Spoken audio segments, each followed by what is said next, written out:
Well, hello there, ladies and gentlemen. Welcome to this ANP live stream.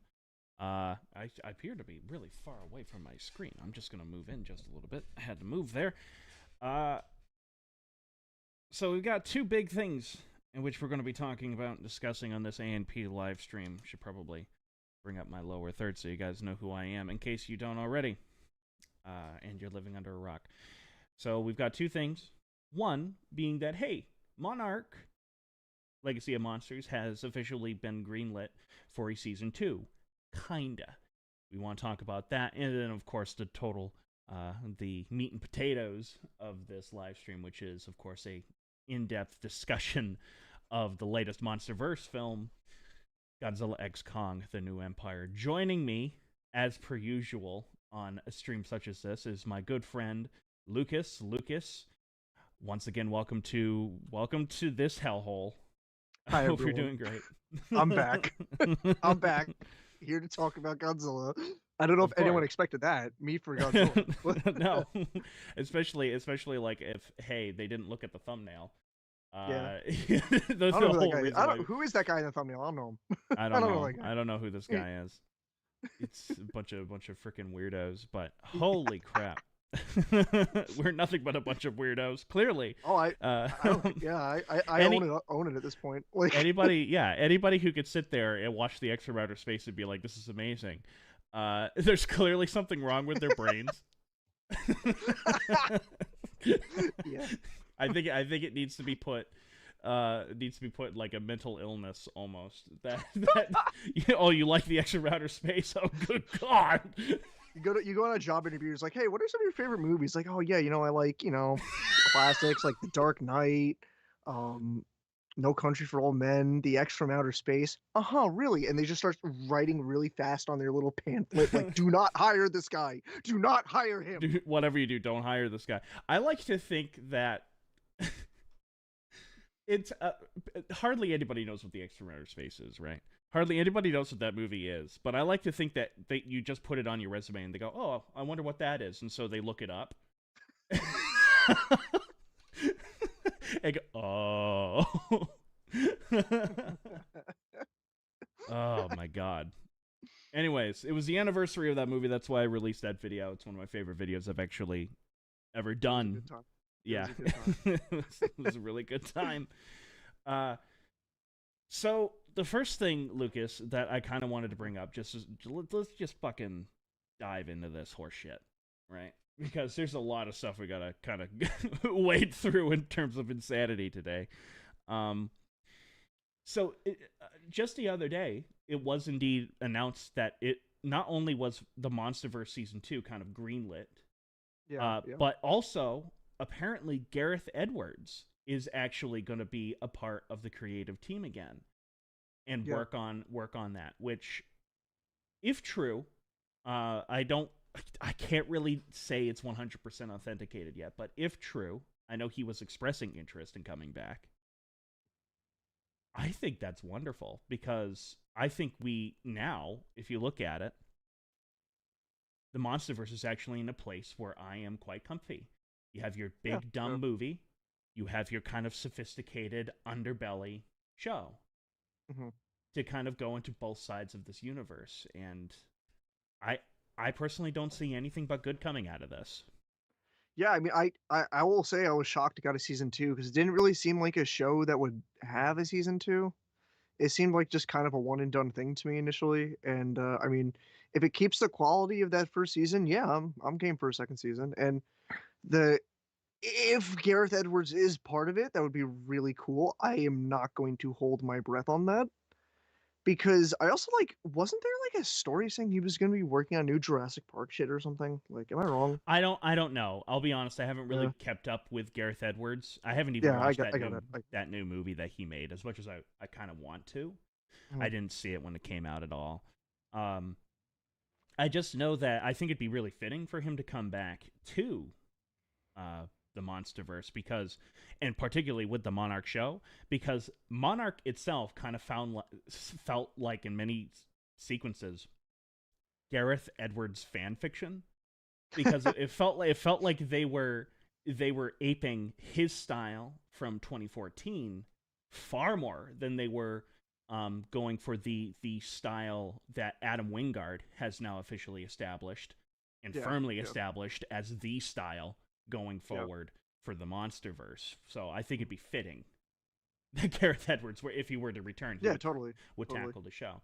And I would also like to clarify as well that, and the reason why I say tentatively, he, oh my god, You got a super chat. Is that what that's I called? forgot I had those enabled. Is that what that is? I honestly don't remember. I don't I know. forgot I had that enabled. Thank you very much, Joel Dave. Yeah, Joel. Woo! Congratulations, you were my first super chat. Thank you very much.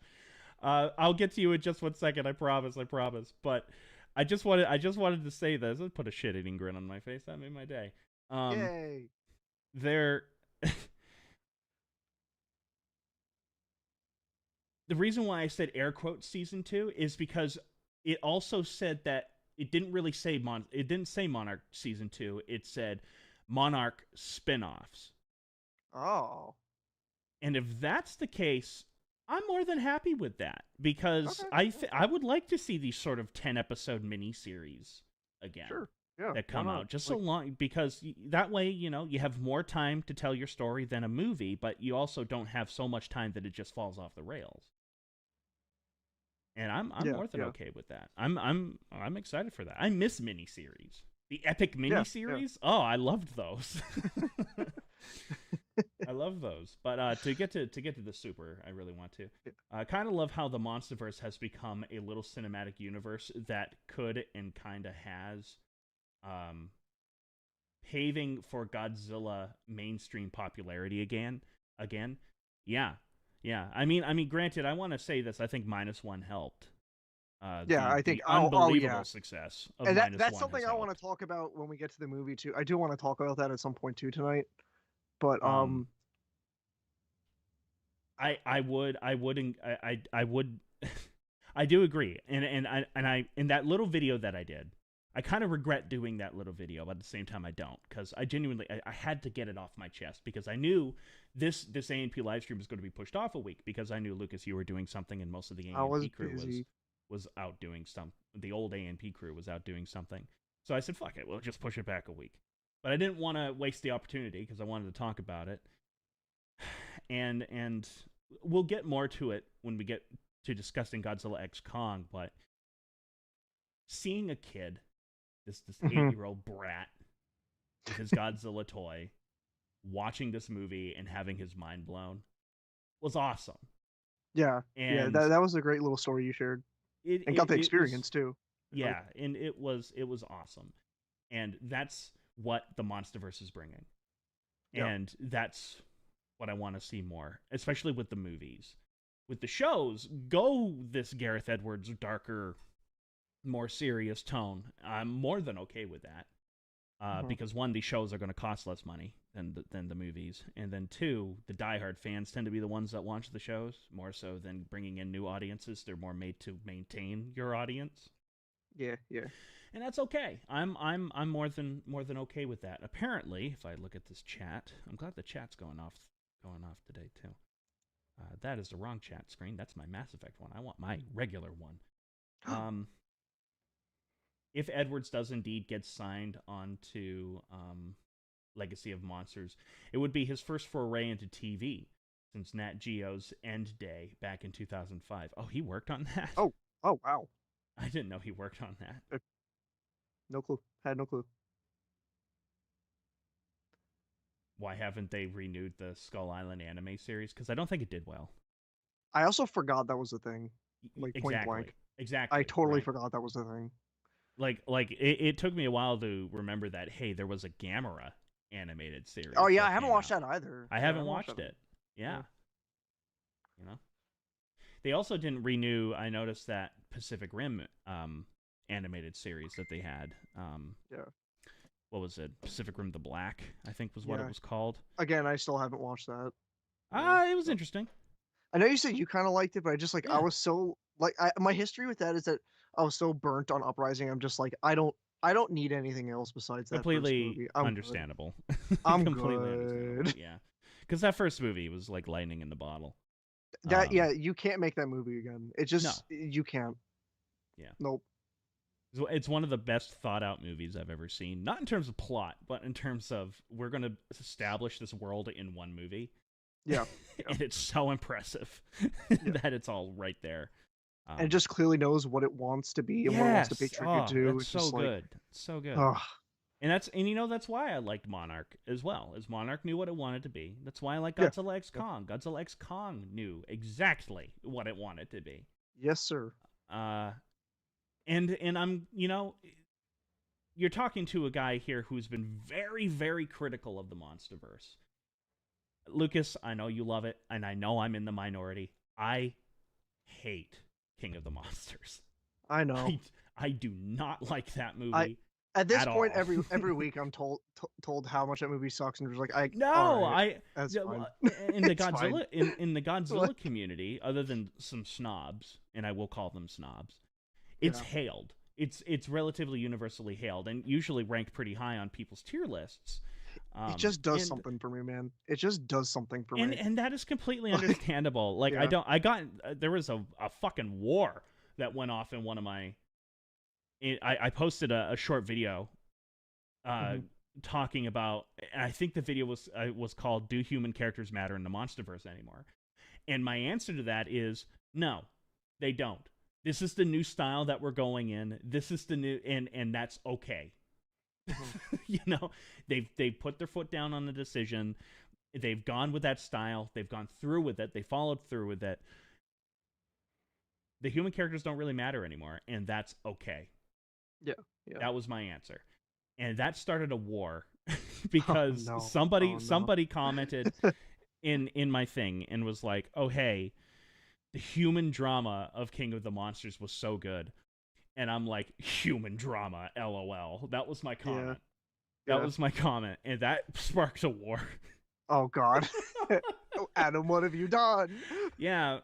And I'm like, he posted his tier list, which I'm like, you think I really care about what your tier list is? I know you don't care about what my tier list is. So I don't really.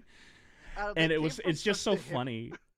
It's so funny because his tier list was inverted from mine. Like his least favorite was 2014. He says he hates 2014. I'm like, I fucking love 2014. That's fine. But it's just because I don't like it doesn't mean you can't like it. And just because of course. Hate is a strong word for Godzilla King of the Monsters. Yeah. There's stuff in it that I like. I really do. Like, I love King Ghidorah. King Ghidorah in that movie is fucking great. The music by Bear McCreary, fantastic. Oh, fantastic. I love the fucking score to that movie. I love it. Yeah.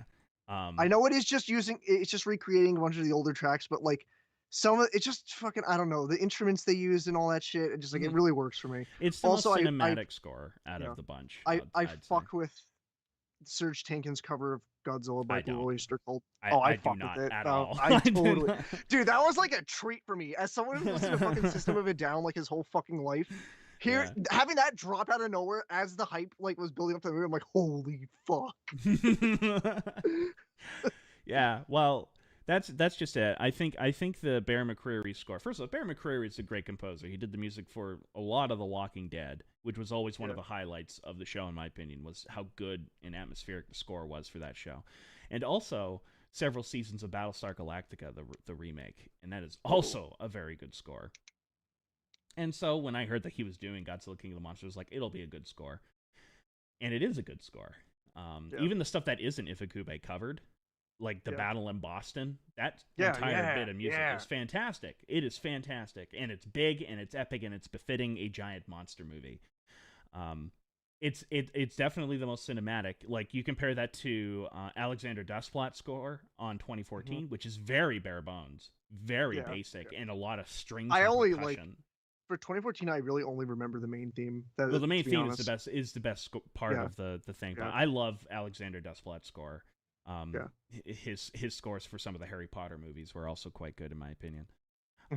But then whoever did the music for Godzilla X Kong, I think missed the mark a lot. I haven't liked, like, legitimately, I haven't liked the scores since King of the Monsters. Like, I didn't like Godzilla versus Kong score No, either. well, Like, I didn't. it's it did its job, but yeah, it it did its wasn't. job, but I don't remember it. Like, Yeah, it's I don't remember any that's it. track from it, to I be honest. remember the synthwave stuff from Godzilla X Kong, this new one, and that's the stuff that I Okay. liked a lot. Yeah, hey man, Synthwave kind of is a treat. Well, synthwave is really cool. And also, Yeah. speaking of scores, I liked the creepy atmospheric score of Monarch as well, especially the main titles. I loved the main titles for Monarch. Yeah. Um, it was very simple too. It was kind of John Carpenter ish in Yeah. several ways, without going to John Carpenter. Uh, but bringing this back to what started this tangent. Sometimes I hate doing these live streams because this happens. Um, I've been very critical of the monsterverse because I just did not like Godzilla King of the Monsters. I didn't, as much as I enjoyed Godzilla vs. Kong, there were a bunch of genuine problems I had with that movie, of it kind of feeling shackled to Godzilla King of the Monsters in many ways, particularly with the characters Yeah. and the overall presentation. Now, with Godzilla X Kong and the new Monarch TV show, I no longer have that feeling or fear at all. It seems like the Monsterverse now has got its footing. It knows what direction it wants to go in.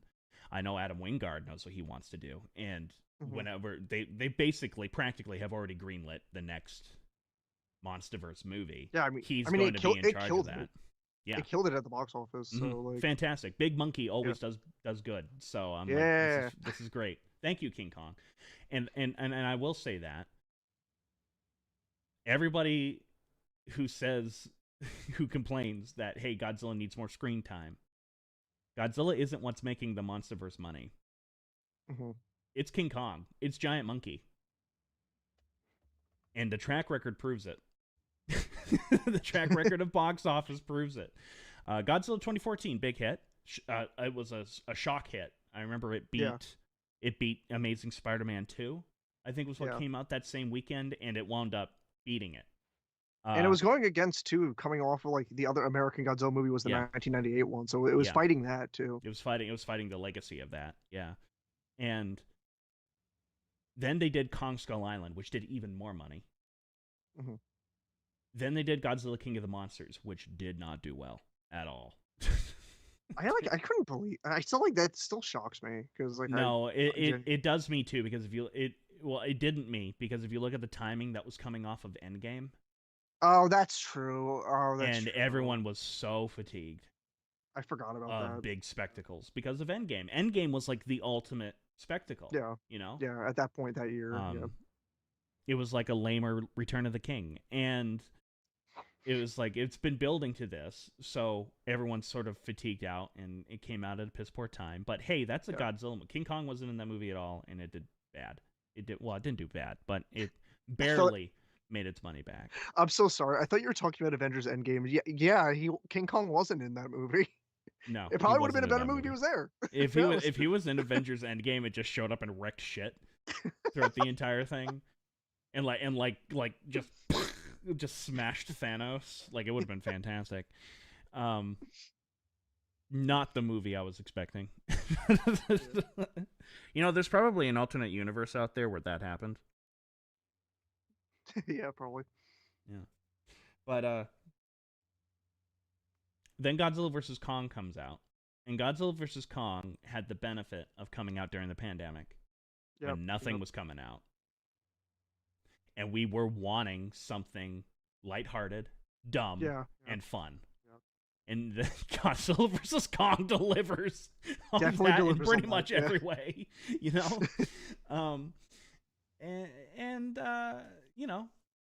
then this movie comes out, and hey, it did good again. Yeah. It did good again. So everything that the monkey has been in has done very well. I was legitimately shocked to hear that it how well it did, because I kind of went into it not thinking it was going to do well. I thought it was going to do pretty poorly, but like it proved me wrong. Like people really actually went to see it, and it made a good amount of money back. So that's Mm-hmm. good. Mm-hmm. Mm-hmm. Yeah. So, fuck it. I say let's officially get into the discussion on Godzilla X Kong. Now, let's not do spoilers in the beginning. Okay. Yeah. Let's not do Oh. them. We'll get to a point where it's official that hey, we're Yeah. not gonna talk. We'll talk spoilers, but we'll start with non spoilers. Lucas, I haven't really asked too much of your opinion. I know your overall opinion, but I haven't asked too much Yeah. for details. Yeah. Yeah. What did you think of this movie? What did you think of the new Godzilla movie? So it is important for me to go into this saying that I went into this movie with the exact expectations that I know for myself I should have for MonsterVerse stuff, where it is like I know what I'm getting out of this. I'm not getting -1. I wasn't ever expecting this to be -1 or Shin Godzilla. I know what I'm getting with the MonsterVerse at this point. So I went in, and it did help that was a significantly bad week for me at work. So the Thursday night RPX showing at Godzilla X Kong was something to look forward to. And overall, I liked it. Like I had a pretty good time. There were some things I didn't know happened in the movie. I obviously we're not going to say that yet. Um, the experience was good all around. I don't really feel like the movie was made for RPX. I think it was made more so for IMAX because I didn't really get much out of seeing it in RPX versus like a normal theater or something. Oh, I saw it in IMAX. Yeah, I think it was Yeah, probably made for IMAX. It was it probably was mixed great and in only made for IMAX. IMAX. It was Yeah, yeah. fantastic. But Yeah. yeah, no, it wasn't bad in RPX. It's just like I didn't get like any like real impact from like the sound system or anything. But I liked it overall.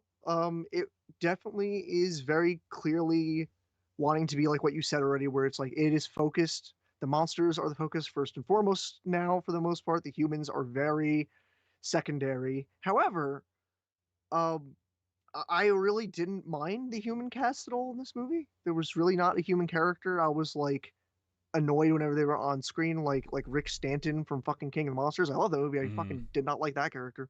Mm-hmm. But like or like the fucking Millie Bobby Brown's crew in Godzilla versus Kong, like and one of those characters are in this movie, and I actually liked him more in this movie. Oh I yes, enjoyed him yes, more, way I more agree. in this movie, which I feel bad I'm blanking on the character's name right now, but I liked him way more in this movie. I thought the visuals were pretty good for the most part. I thought they were pretty standard CG and all that. I didn't really get much out of the CG this time around, but at the same time, I don't think they're trying to make it super hyper realistic anymore. No, They're that just is abundantly clear now. yeah, they're just making it look presentable and enough, and that's fine. That's not like I don't mean that in a bad way either. They're just doing the standard. It's fine. Like it's I don't think I really have much else to say that isn't spoiler related stuff, but I also thought, and I don't think this is spoiler related because obviously this was advertised. I thought the villain monster was fun. I thought he Mm. was very enjoyable on screen. Um, and yeah, I'm gonna just leave it there for right now. Leave it there for right now. And what did you think, Adam? What did you think? Well, it's no secret that when this movie was announced and I saw like the first trailer for it, which by the way, that first trailer is like the only trailer I watched for this movie. I didn't watch any other advertising. I didn't do anything else. I just went into this movie with only that one first trailer in my head. And I'm so glad that I did. Yeah. But, you know, very mid to low expectations, I would say. And I went into the theater kind of being like, I really hope that, I just spent $40 to go see this movie, with the popcorn and everything and the tickets. I'm like, fuck, am I going to regret this and everything like that? And like the theater's jam packed, it's a Saturday night. I loved this movie. Nice. That's good. That's good. And I say that in a way of like I admire this movie ridiculously because this movie clearly Adam Wingard feels much more comfortable in this Yeah. universe now than he did in Yeah. Godzilla I agree vs. with you on that. Kong. 100%. I couldn't help but notice that he didn't carry over any of the characters from Godzilla King of the Monsters. Any characters that he did carry over were his own creations from the Mhm. previous movie, and I think that helps as well. I agree. Yeah. This movie's absolutely ridiculous in every way, shape, and form. And it's unapologetically ridiculous in every way, shape, and form. Yeah. And because of that, it succeeds at what it wants to do. It entertained the fuck out of me. And I will say this as somebody who doesn't like going to the movie theaters very often. I was so shocked at how much fun I was having despite the theater being crowded. Like literally, I could not move to a different seat to get away from people. It was entirely full. Yeah, To mine was packed too. It was Yeah, packed for me too, and I went to like yeah. the Thursday night show. Yeah, it was packed. And I was so worried that people were just going to be snickering and talking throughout the whole thing like it always does. Yeah. No, this audience was fantastic, Yeah, and mine was I'll into it. say, I was into it too. yeah, because despite the kid story, which I'll get into a little bit, when the monster fights were happening, we were treating it like it was a fucking wrestling match, and that Yeah. is Fuck exactly yeah. what they wanted. I mean, they were screaming, yeah, fucking hit him with the tree, and we were like, people were screaming that, people were like jumping up and down and like rooting for Godzilla kicking ass, or and all that stuff, and Kong being Kong. You know, Yeah. there's two parts of this movie where Kong does something where it just made everybody in the theater burst out laughing. I think, Adam, for context, everyone listening, I said as we were prepping, there's something in this movie that I need to talk to Adam about at some point, and I'm pretty sure you just hinted at one of them. But go on, it's okay. Go on, go on. Yeah, I know. We'll get to it. We'll get to it. You know, everybody thought Baby Kong was cute. I think he was pretty cute too. He was a little guy. He was a little shitter too. He's just He was a little shitty. shit. Yeah, I love him. It's perfect for Kong. You Yeah. know,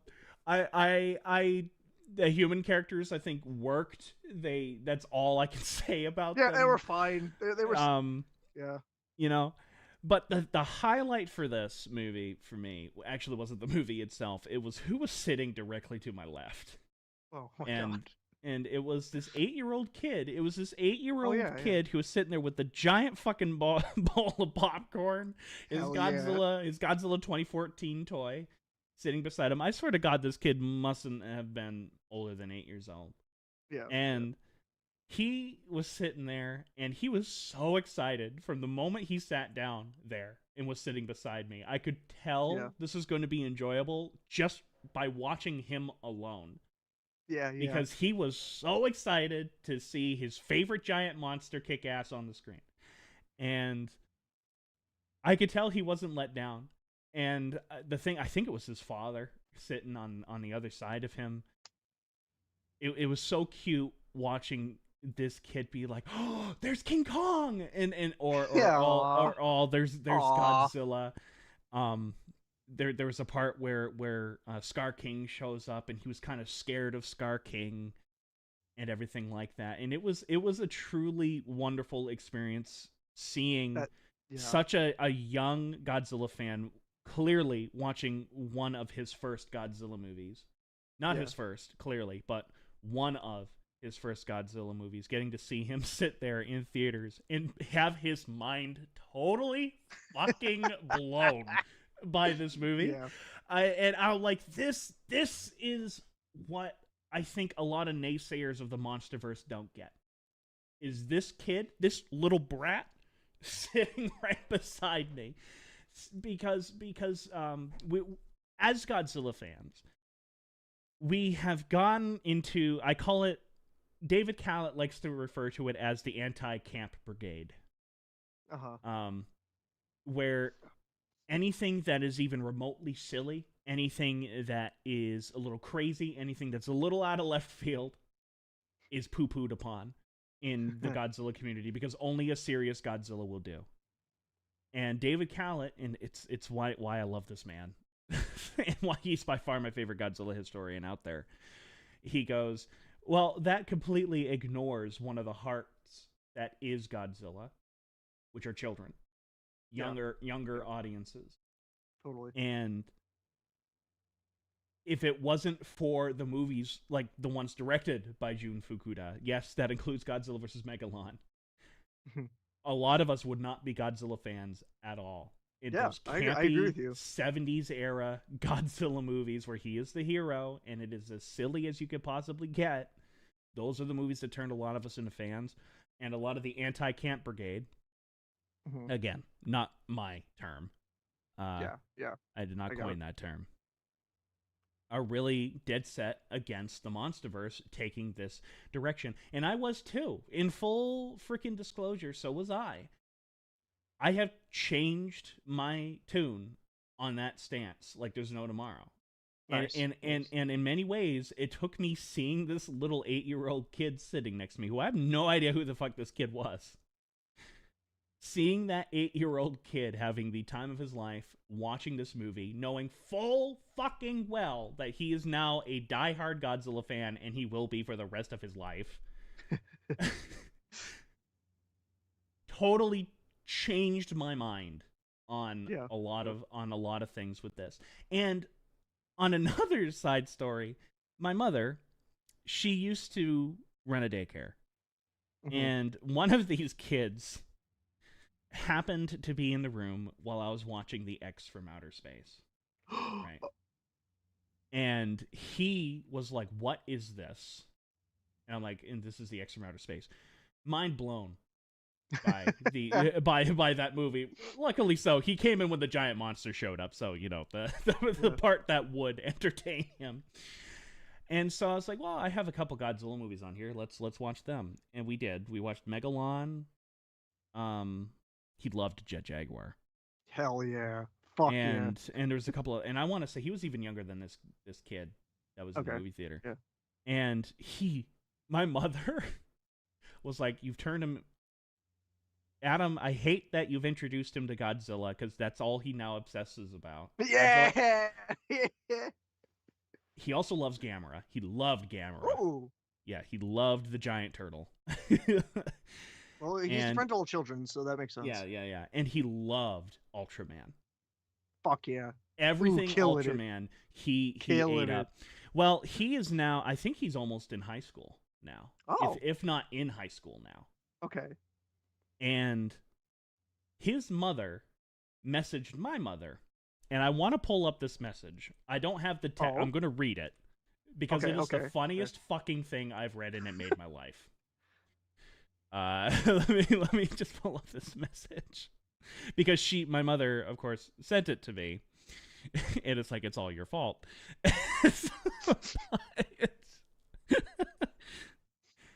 So, see, I remember I was wearing a Creature from the Black Lagoon shirt that I had, and the creature scared him. Oh yeah, Creature scared me as a kid. Yeah, it Totally. scared him, but then we sat down and watched the movie together. And I remember him being scared of the creature. Like I remember him being like, Yeah. and like hiding behind like a cushion on the couch Yeah, and yeah. everything like that. I'm like, yes. Yeah. Let's see if I can't fucking pull it up. Also, really quick, just gonna say, thank you for the comment on the shirt. I appreciate it. I will find this thing. Give me a moment. I probably should have pulled this up earlier, but I decided not to because it just came to my mind right now.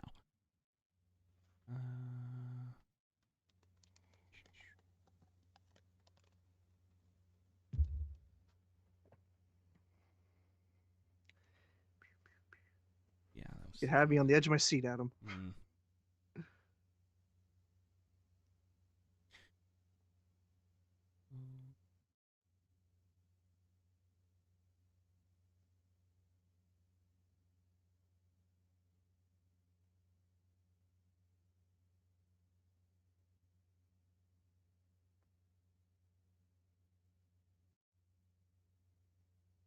She did. She sent me a screenshot of the whole fucking thing. Yeah. Okay. Give me a second. I just want you to know, Merrick saw the new Godzilla movie and loved it just as much as he did when he was a young boy. I blame your son for this. And my mother responds, I blame my son too. Adam, you should be honored by that. I am completely honored by that. I would if I was in your shoes, I'd be so like, yeah, I did that. I did that, baby. Like, And I love it. I fucking love it. And it's I'm like, yes, I created a monster. I'm like, I always sit there too, and I'm like, when my dad showed me Godzilla versus Hedorah for the first time, did he know what he was creating? Did he know what he just unearthed within me? that 20 something years later, I would still be talking about this horse shit and loving every moment of it. that's actually relatable to me too. 'Cause, yeah, like my dad showed me the show era stuff, and then it's like it's just been part of my life ever since. Ever Like, since. It's so awesome. It's so awesome. But yeah, you know, I'll ask you this too, and again, we're still not in spoiler realm, yeah, but we'll get there Lucas, soon. Yeah. which one did you prefer? Do you prefer Godzilla versus Kong, or do you prefer this new Godzilla X Kong? Oh, X Kong, X Kong, I Yeah, prefer far more than Versus. I prefer it really, far more. Yeah, yeah. I liked it way more. I'm in the same boat as you. Yeah. That The one thing I fight wise, I still really like that the like is it the Tokyo fight in Godzilla versus Kong, the one that's like with Hong all like Kong, the Hong Kong Hong was Kong. the I'm fight. sorry. I like that fight a lot still from that movie, but I still think I like this one overall solely, if not because of the fact that it really does know what it wants to be. It Mm-hmm. feels way more not shy of what it's trying to be and just knows what it wants to be. And I know I just said like the same thing like three times, but like it's true though. It's probably wearing its shoes now, and I think that's the best move for it, to be honest. Yes, and I would agree. Again, it Yeah, feels like Adam Wingard. Also, the fact that I think he's working with Simon Barrett, his like best buddy. Simon I do not Barrett, know that. Do not yeah, know that. Simon Barrett is helping to write the movie, help to write Godzilla X Kong, and it shows. Okay. Um, and he no longer feels shackled, I think, Yeah. to the monsterverse, if that makes any Yeah. sense, because now he is the monsterverse, so he can Yeah. do basically whatever the fuck he wants, and it shows. So because he didn't just go crazy, he went off the rocker on this movie, and it was fantastic. And I love the inspiration he had for all of the monsters. He said how the monsters act. He watched his cat. I didn't know that.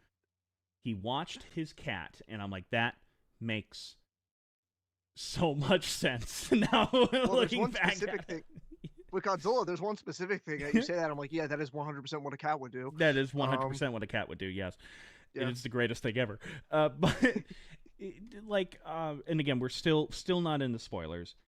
I Yeah. think the reason why I like GXK more is just the overall simplicity of the whole damn thing.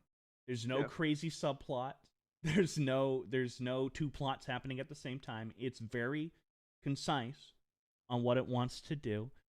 The long moments where there are no human characters at all, and it's Yeah. just told completely through visual storytelling Yeah. and done well through Yeah. visual Yeah. storytelling. I loved. I mean, Yep. there was a part Yep. in this movie where I won't lie, I thought I was watching a Planet of the Apes film Yeah. for Yeah. a second there. It feels like that. It was like, and it, Scar King also like brings up a lot of how Koba acts too in the recent trilogy. So I feel you on that one actually completely. Koba was the evil chimp, right? In Yes. War, Yeah. He was. not Yeah. War. More. Dawn, was it Dawn of the Planet of the Yes. Apes? Was that the It second was one? Dawn. I'm sorry. You're Which right. is Yeah. the It was best Dawn. one, by the way, the Yeah. best one of the trilogy. Which I am excited for the new one. I am happy to say I am too. I was Yeah, very concerned because I really like that trilogy. I was very concerned about it, but every trailer I've seen, I'm like, this seems good. this It seems seems like it'll be interesting. good. Yeah, this It's seems good. interesting. Yeah, and I mean, you ever want to learn how to reboot a franchise that sounds campy on the surface? This is how you do it. Yeah. Yeah. Um, Yeah. but yeah, and there's a theme too that I've kind of noticed throughout a lot of these MonsterVerse movies, particularly with the Kong movies, and it's this theme of home. Yeah. What is home? What is my home? I mean, you had that with Gia, you have that with Kong, and I love the Mhm. parallel between the two of them, Yeah. because I think it works very well that they would have somewhat of the same arc. Um, but I love how that sort of theme that kind of carries throughout this movie. It's a very simplistic theme. It's nothing great, but it's there.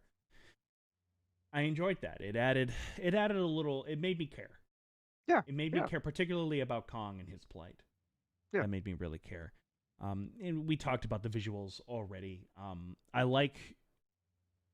This was one of the complaints when I first saw the trailer. I was like, I think it's Godzilla and Kong charging towards the camera is absolutely ridiculous. Little do I know that charge scene is the least ridiculous thing Yeah.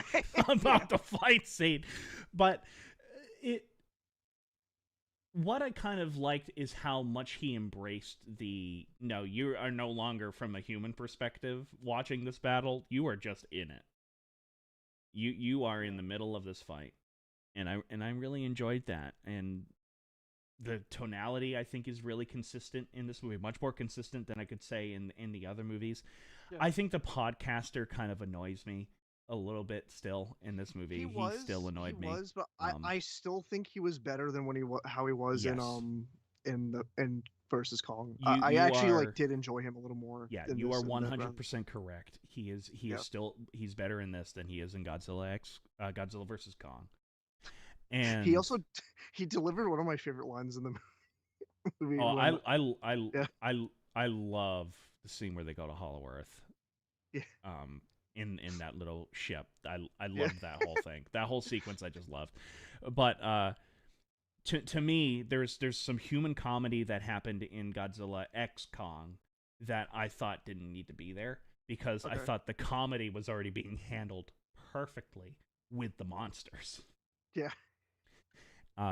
Which was very good. But I'd say overall, yeah, I think this is a much better film than Godzilla versus Kong. Much more consistent tonally, much more consistent visually.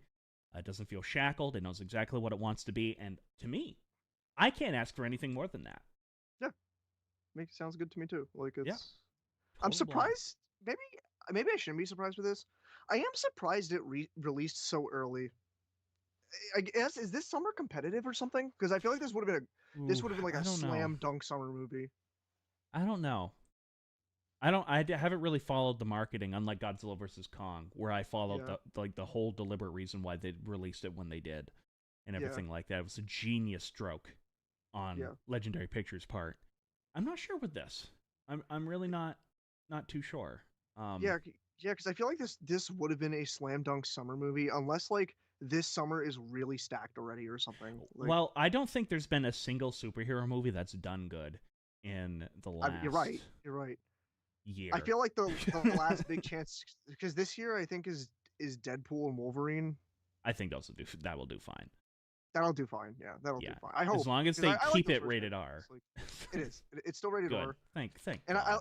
But it's still now being part of MCU, so it's like its writing might change a bit, and that's my concern with it. Because I like those first Deadpool movies. I think they're fun. Me too. Like, Me too. Yeah. That's what's great about it.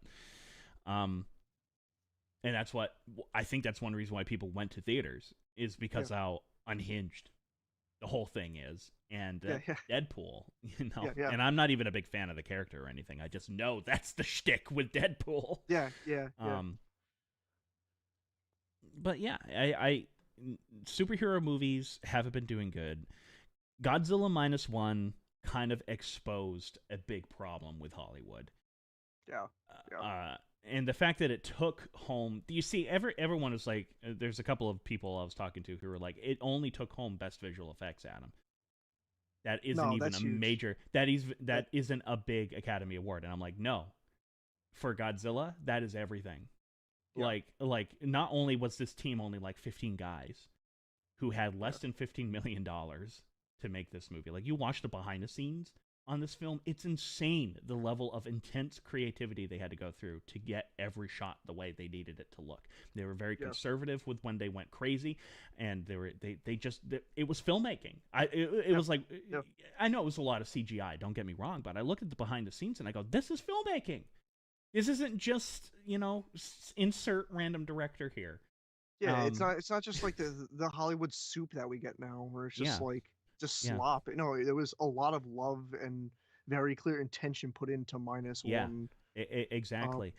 But I will say this: this interview between Takashi Yamazaki and Adam Wingard, where they just kind of sat there, and it was almost beautiful because symbolically they were holding each other's Godzilla, Yeah, yeah, yeah, and I was like, that's kind of nice. And the way yeah, how they were talking about it, and I love how Yamazaki and Wingard, they were like, I love how we now live in a world where we have our two Godzillas. yep, You yep, know, we're having our cake and eating it too. I made the more yeah, serious one because hey, these are the type of Godzilla movies I liked. You're yeah, making the campy, ridiculous ones because those are the Godzilla movies that you liked, yeah. and that's the genius of Godzilla. Yeah, and that's also why, and I wanted to say this at some point tonight, because that's one of the things that frustrated me going into Godzilla X Kong is that, you said it already, it's coming off of the heels of -1, and a lot of people who don't consume like Godzilla stuff may have only just watched -1, which is, it's great. You're seeing an awesome movie.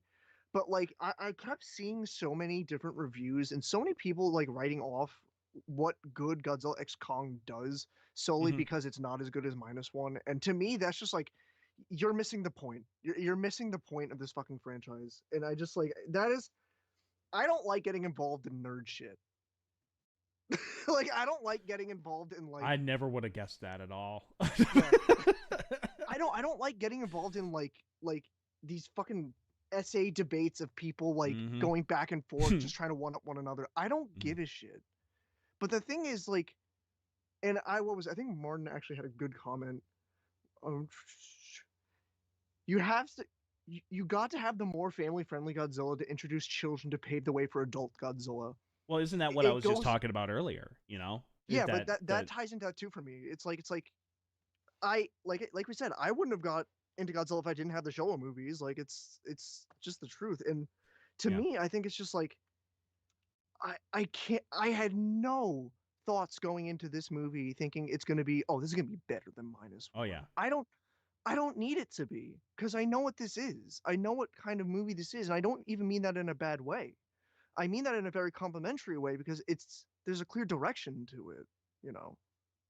I just want to rant Right. about that a little bit because Right. it was just frustrating me. Like, Well, Lucas, I completely agree with you. I completely and totally yeah, agree with you. And I'm glad that I did. I'm glad I didn't watch any of the trailers. I'm glad I yeah, actually fucking sat there and gave this movie a chance because I was almost in that same brigade.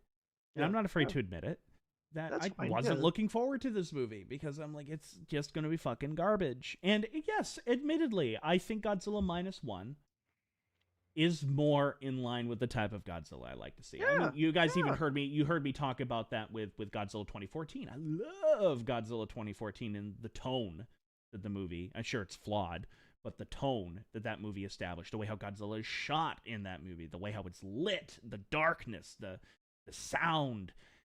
I love that style of Godzilla, which is not what we're getting with Godzilla X Kong, but I still really enjoyed it. I'm really glad that I was able to sit there and watch it, and I was very glad that I'd even sit here and say, hey, I recommend it. yeah, It was highly enjoyable, and it didn't just embrace Showa era Godzilla. It yeah, embraced 70s era Showa Godzilla. yeah, yeah. And I'm like, ooh, this is fantastic. um, uh, Ah, man. Maybe I should address some of these comments. My God, I didn't realize the comments were going that crazy. yeah, King of the Monsters was the best with 2014 underneath it. That mentality right there is King of the Monsters yeah, is the best. Is the predominant view of King of the Monsters within the fandom. yeah. Yeah, I'm within the fandom. winning. Yeah, Kong kind of deserves a franchise. Honestly, yeah, absolutely he does. Sure, yeah. Yeah, They totally he can do it. yeah. Have been debating for a while on whether I should do another tag your it Q&A style Godzilla X King Kong. Fuck it, do it. Do it. Do it up. Do Make it it. up, Justin. Just make it. Don't let your dreams be dreams. I'm gonna skip Martin. You had something about FNAF. I know nothing about FNAF, Wait, what? but that Wait, is you didn't? completely off topic. Yeah, Martin says this is not Godzilla related question and dedicated towards Lucas, but Lucas, knowing you're a FNAF fan, by your background. So What? what are your thoughts on the revealed prediction for the second FNAF movie? My There's thoughts a are is I have no idea what you're talking about. yeah. Respectfully, I don't know what you're talking about. All I know is they've just been slowly. Oh, probably because the Henson Company released a photo that showing they're working on the toy animatronics from FNAF Oh 2. yes, yes. Yeah, cool. I need to see more of what the movie is. It's way too early. But I appreciate that you want to know the things I like. Let's see. Wingard wants the next movie to be Godzilla centric and using Godzilla versus Destroya as the basis. Well, I hope he doesn't use Destroya. Part of me really hopes that he doesn't. I hope so, but you got to understand that that smoking gun is there because they did use the oxygen destroyer They did use it is there. They in King of wasted the the Monsters. oxygen Yeah, destroyer. they wasted it. I'm Um, not saying it was a good use of it, but I'm saying that smoking gun technically is there. well, So it's kind of like it's like uh, Doomsday. It's like Doomsday and Superman. Even though I'm yeah, not an expert yeah, on that, you yeah, can't overuse Doomsday yeah, because he's the guy that kills Superman. yeah, totally. You can't. The fact that Destroya has only officially been in one other Godzilla movie, and that Godzilla movie is a masterpiece, Yeah. you can't waste Destroya. No, yeah, I agree with You you. I need mean, Godzilla. you can't just have him be, quite frankly, like Scar King Yeah, in that's this like one of movie. my tops. So it's like I also am fully like you Mhm. don't just use Destroya. Destroya is not just a oh we're gonna pick this one because it's popular. No, that's not what Destroya is. Like Mhm. Well, I wanted to kind of get into Godzilla a little bit, and we could kind of talk about this because it is time to have a more Godzilla-centric MonsterVerse movie. I agree. I'm Um, always down. I'm always down. Like, I wanted to get into this a little bit when we get into the spoilers because, and I want to say it was Trevor Martin on the A&P Facebook group who made a post that I completely agreed with, and that is the MonsterVerse has unfortunately kind of written Godzilla into a corner that he cannot get out of now, yeah, and where he is the benevolent good guy guardian, yeah, therefore kind of reducing him to a big gun. yeah, And yeah, I'm not getting into any details about that, but I would like to say that Godzilla in the 70s was definitely reduced to a big gun. You look at Godzilla versus Megalon and even Godzilla versus Gigan, that's all he is a big gun to defeat the bad monster. And that's because they kind of written him into a corner. yeah. And we're seeing that a bit here in the Monsterverse right now. He We are. also my friend. Ironically enough, it's funny that we said this before, but my friend did compare Godzilla currently as he stands in the MonsterVerse to Superman specifically because Mm-hmm. Godzilla is really strong in this universe. He Oh is yeah. absurdly strong in this universe, and he He's does. so Godzilla is ridiculously OP in this Yeah, universe. yeah. Ridiculously OP. Speaking, actually, you know what? Now would be a good time to bring this up because it's still not going into spoilers. Lucas, what did you think of the new Godzilla design? I like it. I like that actually. To be honest with you, like uh, I. I You gotta understand. I like the like purple spines that 2000 had. I liked that. I just thought it was cool. That's not my problem. Um, The pink and oh, purple neon lighting is not my problem. oh, what's your problem? What is it I then? don't like Godzilla having those spikes on the end of his tail, and I don't like him Oh having yeah, those. spikes on his elbow. Yeah, I just those are a don't. little weird. I forgot about those. I Yeah. just don't like that because to me those spikes on the end of his tail just reminds me of the Korean Godzilla, a Yongari, and I'm like That's a good point. that's all I can see. That's a good point. Yeah, That's I'm all I not a can big fan of see. that either. Yeah, I'm sorry. That's a good point. I'm not a huge fan of that, but I don't Hmm. really. It doesn't really bother me too much, you know. Like to me, if they just made his eyes purple and his spikes purple and just kept the 24 the King of the Monsters design, I would have been perfectly Yeah, okay with that yeah, being a new Godzilla form. Um, it is what it is. Like, well, that being said, there's plenty of Godzilla movies where I don't really care for the Godzilla design too much, but I enjoy the movie. Son of Godzilla is probably the yeah, biggest example of that. I adore that movie. Don't really like the suit. yeah, Um, yeah. yeah, but I just wanted to get that out there so people wouldn't bitch and say that we forgot to talk about that. We forgot to talk about Godzilla's spines. How can we do that? They're we gotta have pointy. You got to have more friendly. Yeah, there's the comment right there. You got to have more family-friendly Godzilla to introduce children to pave the way for dark adult Yeah, Godzilla. yeah. And yeah, you're absolutely correct. Speaking of the miniseries, I'm 22 minutes behind on the stream because I wanted to catch up. Adam, have you seen Masters of the Air? No. I will, though. I will. Since that's the same producers of Band of Brothers in the Pacific, yeah, you're damn right. I'm going to be watching Masters of the Air. Honestly, I hope future MonsterVerse content at least gets as violent and brutal as Kong Skull Island. That movie's fucking violent. Oh yeah, I love it. Someone gets fucking cannibal Holocaust I in it, know. so it's like it's so awesome. and also, not only that, he gets cannibal Holocausted by just a spider creature accidentally perfectly arcing its leg into its mouth down it through his fucking body. Oh God. I still remember seeing that in theaters, which again, that's a movie that I've completely done a 180 on. I hated it when it first came out. Now I enjoy it a lot. In fact, it's probably my second or third favorite in the MonsterVerse series. Like, I really enjoy this movie. But I remember when that scene happened, I remember leaning forward and laughing and going, was that a fucking Cannibal Holocaust reference? In a Kong movie? This is great. It's great. But yeah, I hope they get that violent too. I love monster violence like that. Yeah. Let's I mean, see. there was a lot in this one. Like, there was. There's more comical in this one, but like, and we'll get into it. But they put in Godzilla. In Kong Skull Island, they play it up for the visceral nature of it. That these are animals, these are monsters, and stuff like that. They play it up for laughs in this film, which is fine. Yeah, it's fine. Yeah, you know. I saw GXK in 4DX 3D format first, and then an IMAX 3D for the second viewing. I can't do 3D. Yeah, I haven't.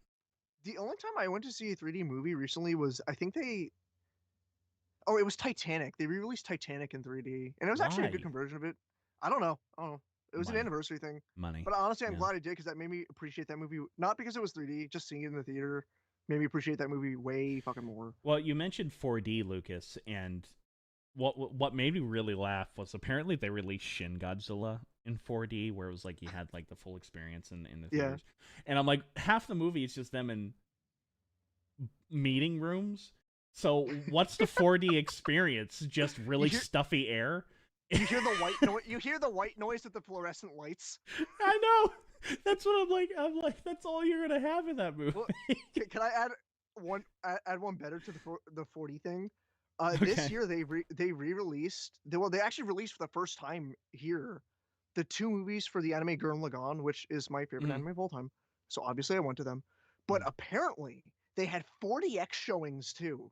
And you gotta understand, that anime is like, it's a mecha anime, and it goes fucking like galaxy scale robots towards the end. And I'm like, what the fuck was the 4x screening of that like? I kind of almost wish I went to it. But that's like almost on the opposite end of the spectrum. Yeah. Yeah. To be clear, I only saw this in an IMAX theater, and that was good enough. Like, my seat was shaking during explosions, and I'm like, I'm fine. You know? Let's see. They should do something like Son of Godzilla and see Godzilla's sympathetic side in the perspective of the human characters, and Kong showing that he isn't always the angry force of nature that mostly depicts. Well, I thought they got that with Kong in this movie. Yeah, that feels like 100% what they do with Kong in this. Yeah, because there's stuff that Kong does in this movie that I like. I love Kong in this movie. There's no ifs, ands, or buts about it. I fucking love Kong. I also think that just works better for Kong. It does, because and I've said it before too, and I'll say it again, as at least in terms of Americans, we love sympathizing with Kong. Yeah. We love Kong. We love sympathizing with him. We like trying to understand Kong. We love being afraid of Godzilla. Yeah. And I think the MonsterVerse has done that. Like, even in this movie, there's still moments where they're like, yeah, we need to Godzilla is still a giant radioactive monster and going to cause a lot of problems. Oh We yeah, need to no, kind of be afraid of him. no, the characters in this movie are like I feel like consistently are like Yes.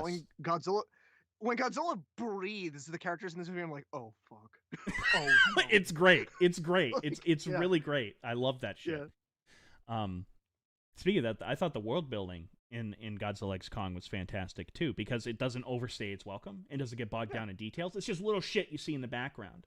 Um, Especially like the warning signs and stuff like that, and like Godzilla waking up. The protocol for a scene where Kong shows up on the surface too. yeah, yeah. I'm like, of course they would have something in place for this exact scenario. And props to this movie that they put stuff in this film I never thought I would see in a Godzilla movie in a million years. There's stuff in this movie, and I'm like, that's great. That's fantastic. Um, Lucas, Mm-hmm. I think it's about time that I can Oh now no, put up, here you we know, go. I can put up the spoilers logo. Brace yourselves, everyone. Brace yourselves, everybody. Spoiler zone. We are now officially in the spoiler zone. All right, Prepare Adam, yourself. Adam, Yeah. I'm sorry. I have to ask it. Okay. I have to. I need to know. Okay. What is it, Lucas? So there's a scene in the movie where Kong meets baby Kong, whose name is Suko, for the first time, and Suko attacks him, and eventually it was Suko attacks him along with two other like Kong-like creatures, and Suko jumps onto Kong's face, and Kong grabs him by the leg. It starts fucking hitting the other fucking apes with Zuko and then throws him at them. It was awesome. I lost my I lost it. I lost my mind at that. I was sitting there and I'm like, I'm sorry, no visual in this movie is going to top Godzilla falling asleep and curling into a ball in the middle of the Roman Coliseum. I love that too. Nothing's going to top that for me in terms of me laughing my ass off at the sheer ridiculousness and imagery of that. And then that fucking scene happens. And I'm like, this is so awesome. And I love how it's so quick too. It's like all of a sudden he just rips it off and he just starts smacking the other apes with it. And I'm like, this is awesome. He throws him like he's a fucking rock. Like he's a fucking rag doll. And I'm like, oh my god, domestic violence Kong is fantastic. I'm sorry. I know that's like not the most impactful spoiler, but I needed to know. No, I it's so to good. know. The other thing too with Kong gets two things in this movie where I'm just like, chef kiss. I love grouchy old man Kong. And it's that other ape that's like screaming into his face, and then he just punches him right in the face. And I remember in the theater where I was at, not only did everyone start laughing when that happened, people stood up and started clapping. And I'm like, yes! Oh! Oh, I'm sorry. And you just said another thing that I had to bring up. Oh no! The fucking suplex that happens in the movie. As a fucking kid who grew up watching WWE and seeing that, and like, holy fuck, this rules. It was great. It was so fucking good. It was so good. And that's what I mean, by the way, when I said I think the monsters visually had enough comedy that we didn't need the humans to kind of add to the comedy. Yeah, I agree with you. Because I'm like, that is so stupid. And I'm like, and you know what the other thing too is, Lucas? How the fuck did Baby Kong come out of that just fine? Yeah, how is he alive? How is he alive? That is a concussion at the minimum. That baby is going to have brain damage for the rest of his life. Like he's going to be crippled. I have rewatched that scene Oh, from shitty cam rips so many mwah. times. It was amazing. Oh shit! I need to put the spoiler alert on Oh the shit, chat yeah. screen. Oh fuck. There we go. There it Okay. is. All right. There. So now nobody can yell at us. Yeah. Wow, that was wonderful. Ah, It's mm, All right, was now we can move into beautiful. like real spoiler conversation talk. Just had to get that out of the way. Yeah. But I will say this in terms of the human characters, getting to the human characters, which is probably my biggest issue with the movie overall, are the human characters. The whole thing with the temple, which was visually amazing, don't get me wrong, and yeah, interesting and befitting the surprise guest star of this movie. yeah, yeah. I had no clue going in. No clue I had going in. no clue Mothra was going to be the MVP of the movie. And also with Mothra too, and I want to not interrupt you. Of all the characters in this movie in my theater that I was at, my theater was going ape shit over Mothra. Every scene with Mothra, they were going crazy with Mothra. I like how I she's Mothra. officially been dubbed the Queen of the Monsters too. That didn't really happen. That didn't happen until King of the Monsters came out. And I'm glad that she has that title. I love that title for her. Yeah. And I love the dynamic that they establish in Godzilla versus Godzilla King of the Monsters, but didn't do a thing fucking with it. Yeah. They actually do something with it here. Yeah. I love the fact that when Mothra shows up on the surface, because Godzilla's pissed at Kong for treading on his domain again. Which I just remembered when that fight starts, because Kong is not trying to instigate a fight, and he's literally just like, "Whoa, hold on, hold up!" And Godzilla's like, "No, no, not you in again." My home.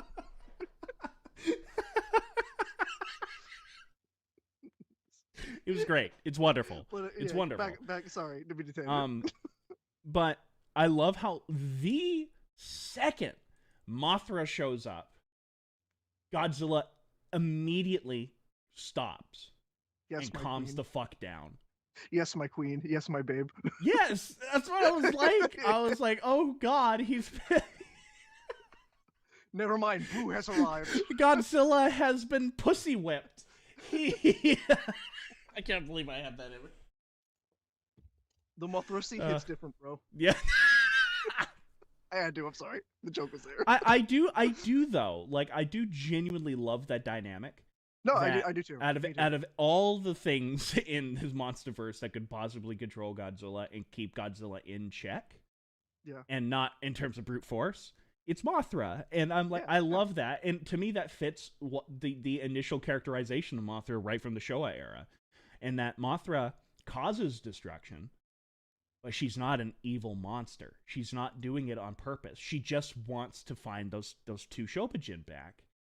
Yeah. And you know, the fact that the original Mothra has the audacity to end with them waving goodbye to Mothra and then inviting her back, I think shows the tonal shift that happened between 1954 and 1961. So Mothra has always kind of had that element to her that I love. I just love. Yeah. I love Mothra. I do. Mothra's great. And I love the fact that she's not an ugly kaiju. She's always beautiful. She's always elegant. And I like the golden hue they gave her in this movie too. I liked that. That was new for Godzilla. I liked it more than the blue. I like too a specific detail of the MonsterVerse Mothra design. I liked how the wings have like an eye pattern on it. Yeah, I love that. That's common in nature. A lot of like insects have that to ward off predators and stuff. Mm-hmm. And like I like that little detail on MonsterVerse Mothra specifically. Yeah, I do too. I love the MonsterVerse Mothra design. Yeah. But this movie, I if they do another Godzilla, a Godzilla-centric MonsterVerse movie, I would love it if they focus more on the dynamic between Mothra and Godzilla, because I'm sick of looking at some of these fan arts. Of like Mothra constantly on Godzilla's shoulder, and Godzilla being like completely content with the world because his queen is on his shoulder. And I'm like, that's fucking adorable. And I really want the MonsterVerse to embrace the fandom on that, because they already embraced Doug. Yeah. Doug made a cameo in this movie, and I thought it was the greatest thing ever. I forgot that he had a name. His I name is forgot. Doug. How could you forget Doug, Lucas? I'm sorry. How could I forget Doug Lore? I truly am a fake fan. Doug is the greatest thing that ever graced the screen for a giant monster. He is the monsterverse, is Doug. And I also love the fact that Doug is now, not officially, but the fans have kind of made Doug Kong's dog. Shimo is Shimo. Kong's. No, I thought it was an O because I see it's No, it's Shimo. It's Shimo. It is Shimo. No, you're right. Okay. No, you're right. Yeah. Shimo is Kong's horse. And Doug is his dog. I love this. I want more Doug. I want the next movie to open with Kong sitting with Zuko. Right, Zuko, is that the name of Baby Kong? Yeah. Zuko technically is his name. Because I keep wanting to say Kiko, because Kiko's the name of the original son of Kong in 1933. Yeah. But Zuko, I want the movie to open with them sitting on a ledge, chewing on some bamboo or some monster they just killed, and I want Kong to scratch Doug on the head. And I want Doug to give that stupid derpy smile. This monsterverse is so ridiculous that I want that shit. I want to see that. I want to see Kong go full Farmer Brown, full libertarian old man. It's just like, this is my home. That's what I want. I want to see that shit so bad. Sorry. Oh, I love Doug. God bless you, Doug. Yeah, I mean, to get back to what I was going to talk about the human characters. I like Gia in this a lot. I think she's probably one of the strongest. I like her parallels with Kong. How Kong feels lonely throughout this entire thing, and so does Gia.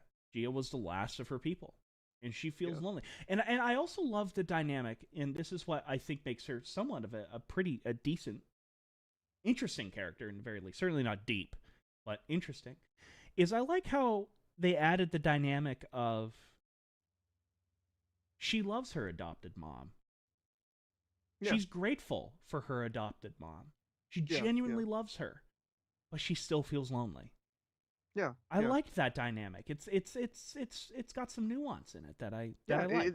It's surprisingly realistic for what this movie is, and just like it could have easily been like Gia was just like sick of the human world and like wants to go back to like her people, but no, she still wants to stay with her adopted mom. And like, yes, that's what I like. I thought she was going to stay. I genuinely was like, no, she is now the Shobijin. She is going to stay with Mothra and stay down there in the Hollow Earth. I like that she doesn't.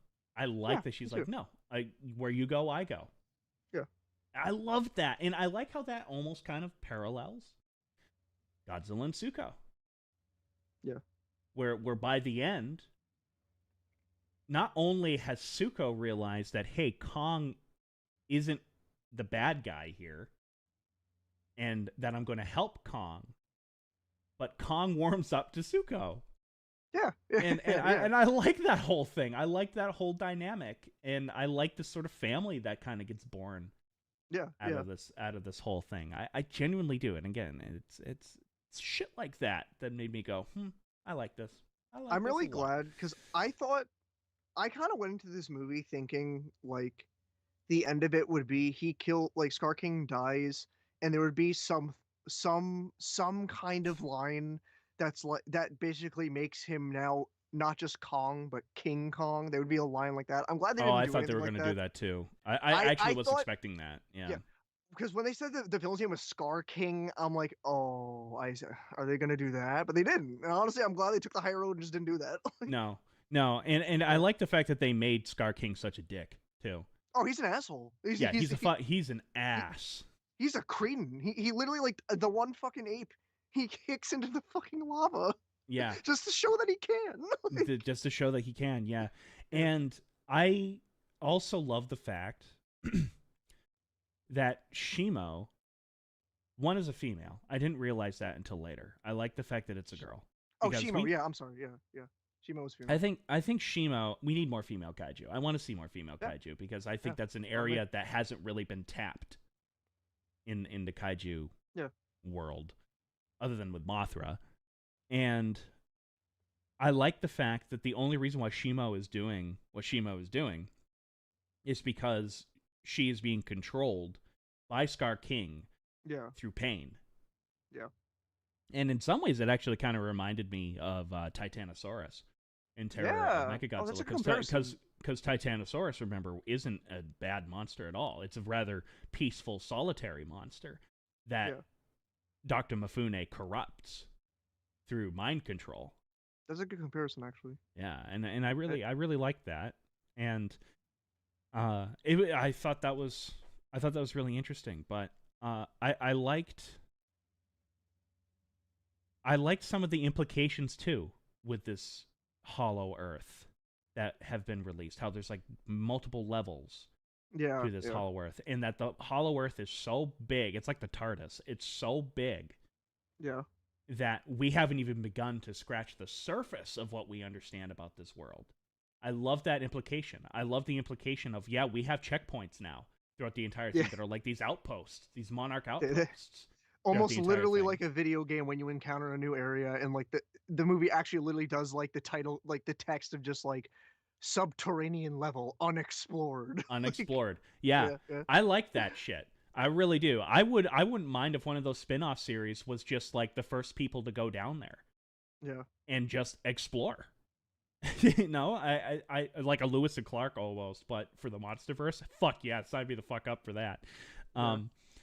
But I love the implications of this because there is one shot where Kong and Zuko are crossing this giant canyon, and what bridges the two canyons? A giant skeleton. Yeah. That's a cool visual. And yeah. it dwarfs Kong. The implications of that has my mouth watering. Like, what the fuck is down here? and I love that. I loved that. And again, no dialogue, no exposition dump for that. It just, nope, here it is visually. Yeah. Yeah. And that's where this movie works so well. Yeah. 100% with you on that.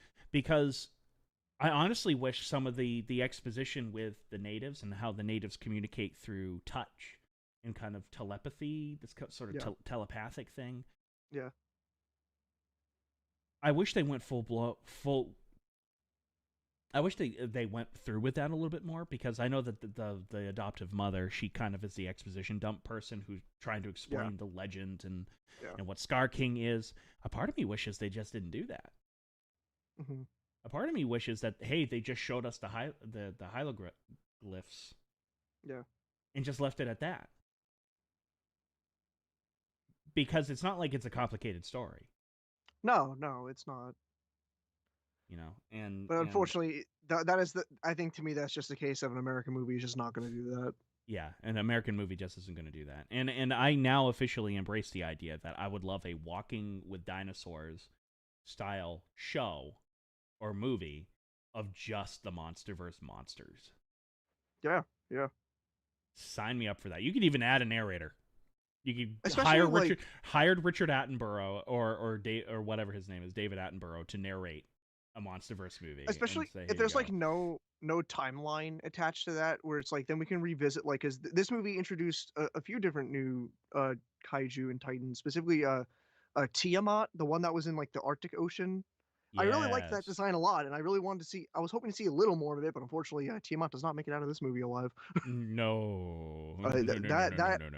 That poor creature is in pieces. I felt so bad for that monster, because that monster was just there minding its own fucking business. Suddenly Godzilla's like, nope, this is mine now. I'm hungry. That's basically what Godzilla was like, because he had to eat. He had to eat a lot to get to evolve. Like, that's what he was doing throughout this movie. He's like, big boy had to eat. He goes to France. The French get him pissed, because the French, of course they do. And then he goes out there. He absorbs Element X, which is 100% a King Kong Escapes callback, and you can't convince me otherwise. And it was great. I loved it. I kind of like this. I love this interpretation of Godzilla. I do. I just love how ridiculous it is. Um, let's see. Family, we did that. Oh, something I'll add is Mm. because we were talking about it before. I want to bring it up about gore in the MonsterVerse, and this movie's gore is just like it really honestly is kind of fucking wild how gory this movie is, but they can get Mm-hmm. away with it solely because like for some reason like a good chunk of the monsters in the Hollow Earth have like green or yellow blood for some reason. Mm-hmm. Mm-hmm. Like Which is more than I can say for a lot of Ultraman kaiju, because they don't yeah. sugarcoat it in a lot of the Ultraman Oh. stuff, and that stuff is Oh. deliberately made for kids. There's this one fucking, and I can't remember which Ultraman it is, but this monster gets angry at another monster because the other monster accidentally tripped into him. He doesn't just kill the other monster, he rips his fucking jaw off. And I'm like, oh my god. And there's like blood and there's like muscle under it, and I'm like, this is a kid show? This is a kid show? Oh. This is something out of George Romero. But well, there's a story behind that too, and how like Agent Tsuburaya never liked gore in his Yeah, yeah. monster movies in particular, and that's why Godzilla never bled until he died. Once Agent Tsuburaya died, that was when they were like, nope. Suddenly he's gonna get his face. He's gonna have his neck get sliced, and there's gonna be blood coming out of it, and Godzilla vs. Gigan and stuff like that. But I like how gory some of this stuff is, and I honestly think it's a callback to Ultraman because I know Adam Wingard likes that stuff. Probably. I just thought it was funny because it's just like if it was like probably red blood or something, that would actually be like, oh, you have to tone this down a little bit. But the fact that it's like Mountain Dew It's green and green. like piss Mm-hmm. yellow, I'm like, it's like, it's fine then. It's fine. It's not real. Mm-hmm. Mm-hmm. Yeah, and I Also, like. No, I might be go jumping ahead. a bit here. I might be jumping a bit here, but it's on the same topic. Even though you don't see a lot, Scar King's death is pretty fucking brutal. He gets frozen and Yeah. then he gets basically killed a la Jason X when Mm-hmm. in Jason X when he Oh puts the one yes. girl's face in the fucking Yeah. I Oh. forget the fucking and then fucking smashes the. That's basically what happens to him. Yeah. I know. He's Yeah. an asshole though. It's fine. He's a dick. Who Oh no, cares? he earns it. Yeah. I also don't know if you picked up on this, but in the high low glyph, I can never say that word. Hieroglyphics. Yes, in that Hieroglyphs. scene, Hieroglyphic. Yeah. it is heavily implied that Shimo is the reason why King Ghidorah is in ice. Oh, was that said there? Because I was hearing stuff about that, and I wasn't sure if that was just like It's fan never nonsense. said. Yeah. It's never said, but it's heavily implied Oh. that Okay. that's what happened. Which, if that's what happened, I like the idea that Godzilla had to team up Yeah. Yeah. with these other monsters, not to kill King Ghidorah, but Just to stop it. yeah, to stop it. Which Yeah. again makes me go, God damn, King of the Monsters should have been a finale movie more than a middle movie. But yeah,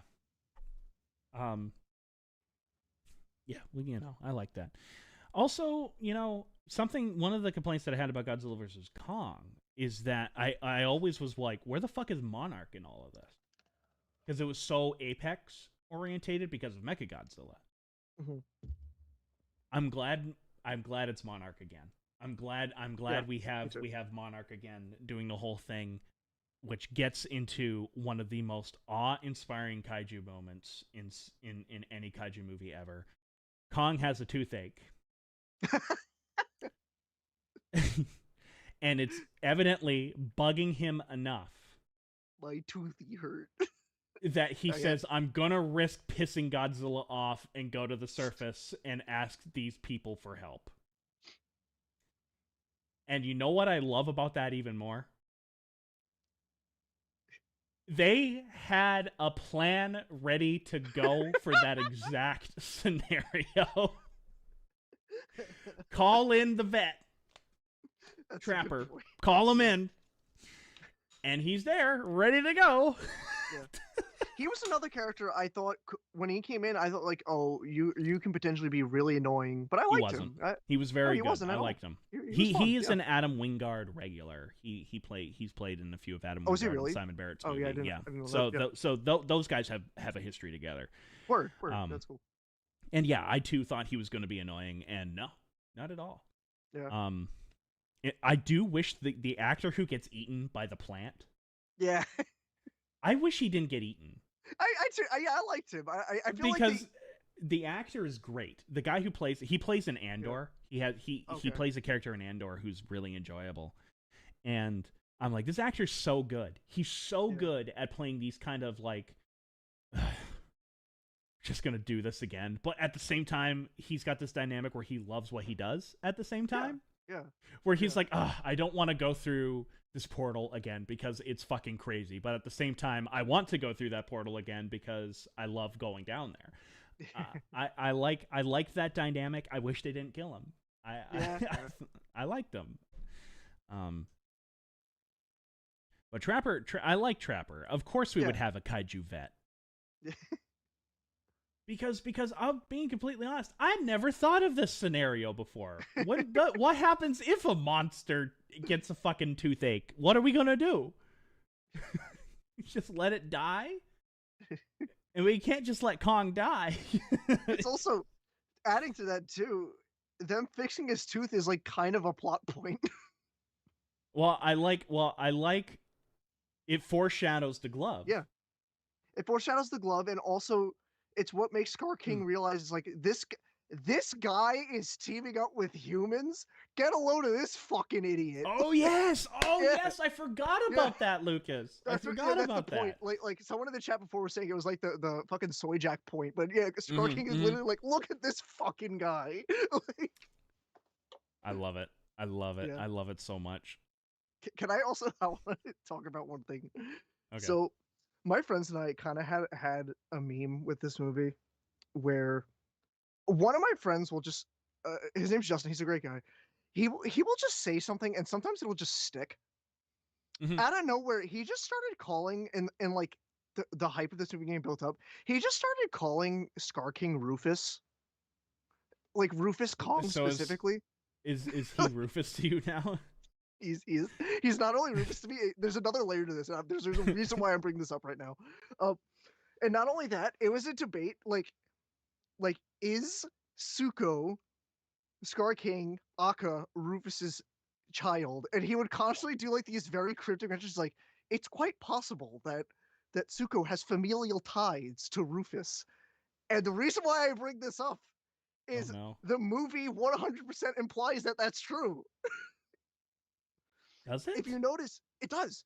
The scene with Scar King when he's sitting on his throne, you see he's eating something and he throws it against the wall, and there's a bunch of female Kongs with babies in their hands. Oh yeah, because he's breeding. Yeah. Yeah. So like to me, that's like cut in stone. It's like that's basically implied. It's like he very well could be. You see, I didn't notice that. For the record, and I should have said this disclaimer from the beginning. I've only seen this movie once. I've only been able to go to the theaters to see it once. I haven't been able to see it again. So probably if I saw it again, I would have picked up on that. Like there's no tomorrow. But that's interesting. I like that. Yeah. I am like a little saying it in jest, but at the same time, I think it does kind of imply that a little bit. Well, speaking of Baby Kong or Suko, I like the whole idea that this is another parallel to the human story, or should I say, the human story parallels it. I like this hodgepodge family that's going on, especially towards the end. Yeah. That towards the end, you have Shimo is clearly hanging out with Kong now. I like the fact that they play up that Shimo is not the brightest tool in the shed. I love that so much. It's kind of like Toothless from How to Train Your Dragon. But I love that Suko isn't Kong's biological son.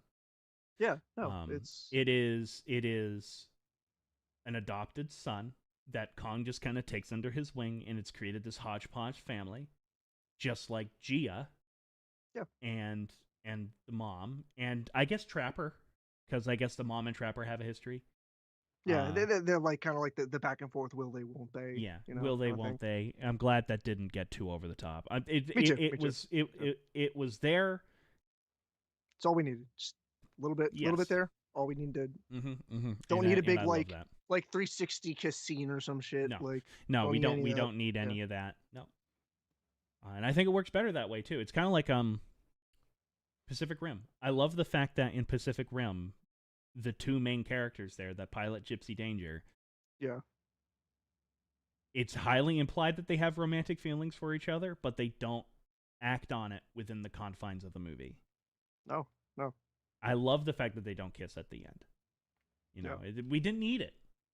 We didn't need it. We just needed a little sprinkling of the chemistry. Yeah. And that's all we needed. Pacific Rim Uprising comes out, completely writes out the original protagonist, and then kills Mako. You know. Yeah. Fuck that. It's great. It's awesome. Fuck it's great. That.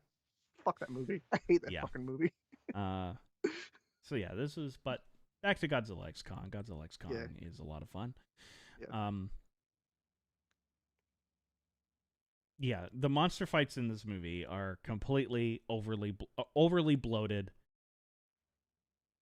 Yeah, they are over bloated and very purposefully done. So yeah, the whole anti-gravity thing that happens in this, I love how it's seriously, Lucas. I think Adam Wingard was almost making fun of the overbloated CGI and action scene in movies by making this one so fucking crazy.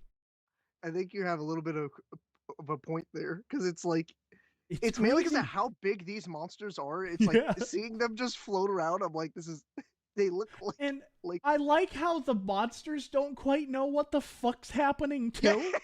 They're just like, what the shit? They're like, I'm flying now. All right, I'm flying. And I like how when they shoot out into Brazil. It's one of my fucking favorite moments in any kaiju movie ever. When they shoot out into Brazil, right, they're falling in the Hollow Earth. But when they shoot out into our world, it's like they're getting shot out of a cannon. And then they're like, ha, ha, ha, ha, ha! And they fall down and have to like recuperate and get their bearings again. Yeah. And I'm like, this is art. This is wonderful. And I swear to God, Lucas, the reason why that whole battle scene is as crazy as that is I genuinely think it's a middle finger to a lot of those Marvel and DC overbloated finales. I really do. Like, oh, you really want to be overbloated? Let's make something really ridiculous and overbloated. There's no chance in hell so many people didn't die during that final fight. No! There is no chance. You cannot convince me that there's some kind of in-universe thing. They got everyone out of the city just in time. They're dead. No, they are dead. No. There was a building thrown at Kong that he punched, and multiple people probably fucking perished because of it. Well, Lucas, that's something that I actually liked about this. In terms of the world building, I should say, to go back to that, because I mentioned it earlier. I love the fact that there's this. She almost reminds me of Amanda Waller because she's so sick of her job dealing with all these government officials and stuff like that, freaking out about Godzilla. Where when Godzilla has decided to make his bed the Roman Colosseum, she's on the phone with the Italian government. And the Italian government is like, you have to do something about Godzilla. We can't just have him sleeping in the Roman Colosseum. And her response to that is, it's Godzilla. What do you want me to do? I forgot about that. He's there. You're going to have to deal with it. Eventually, he'll get up and he'll leave. It's just how it is now, man. I don't know what to tell you. I don't make the rules. I love how they're like the fishing game of kaiju. How it's like some the Italian government is like some poor schmuck here who is complaining about, hey, there's a bear sleeping under my porch. What do you want me to do? What do you want me to do? It's a bear. What do you want me to do? It's Godzilla. I can't exactly tell him to leave. and I genuinely love that, like that whole opening battle too, with the spider, that spider monster thing. Oh, Skila is that monster's name. I don't. They have names. I forget that they have names. Don't worry. I'm here for you for that one. I'm here for that. Yeah, Skila is that one's name. It shows some people getting killed in that battle and everything like that. Yeah. And I just, there's something kind of morbid. Like it's comical It's Yeah, morbid yeah. and it's comical. The fact that all these characters are like, this is just the world we fucking live in now. Yeah, it's kind of shitty. It could be worse. How the fuck we dealing with this, man? We're just doing the best we can. We have the Godzilla panic rooms. It's okay. That's true. It's in lore. It's in true. universe. It's true. It's in universe. It's great. It's great. And then I just love it how Monarch makes a big deal about how like Godzilla's is like the worst it's gonna get. Lo and behold, this thing called Kong shows up, and that kind of changes shit. Oh, so good. It's so good, Yeah, Lucas. I love this movie. Now, kind of shifting gear a little bit because we talked about something in the kaiju movie that I hadn't seen before and how I was genuinely impressed by the toothache thing. And we have seen stuff like the glove before, but the whole toothache thing, I genuinely thought that was so cool. Like, I was like, that is so cool to kind of see that stuff. But speaking of things that I hadn't really seen in a kaiju movie before, that I love the fact that Adam Wingard is bringing this into the kaiju genre as a whole. I wasn't expecting to hear 80s pop music in a kaiju fight, and I liked it. Yeah, it was fine. That was one of those things where it's just like, yeah, it's fine. It's not like anything. It wasn't super obtrusive use of like a license track or anything, but like it's fine. No, you know? it was new, and I really, and I know you kind of said that you didn't really care about it, but I really enjoyed the synth music in this film. Yeah, it wasn't just orchestral music. I love the best cues in this movie that I actually remember are the stuff where it's just the droning synth music that was going on. Yeah, my issue is I just don't remember any tracks like besides like the Mothra track, because that just samples like the Mothra song the twins would sing in like the original like Godzilla movies. Mm-hmm. It has like the didn't notice Mothra. No, I didn't notice that. It's very subtle. It's very subtle. I heard it immediately. Yeah. I'll have to listen to it back because I didn't notice it at all. It's not I think I was yeah. too wrapped up in the ridiculousness of everything going on. Yeah, it wasn't like chanting or anything. It was just like Yeah. this like strings going to like the beat of it, and like I was able to note that. Well, it is fitting that Gia is also now the Shobijin. Yeah, kind of yeah. that she's now that vassal between monster and man. And I like that because that's kind of what the Shobijin were for quite a while. Yeah. I mean, for fuck's sake, in Ghidra, the three-headed monster, they're literally translating the conversation happening between Godzilla, Rodan, and Mothra. And then that Godzilla is swears. awesome. Godzilla Oh, swears Godzilla, too. what foul language! Oh, language.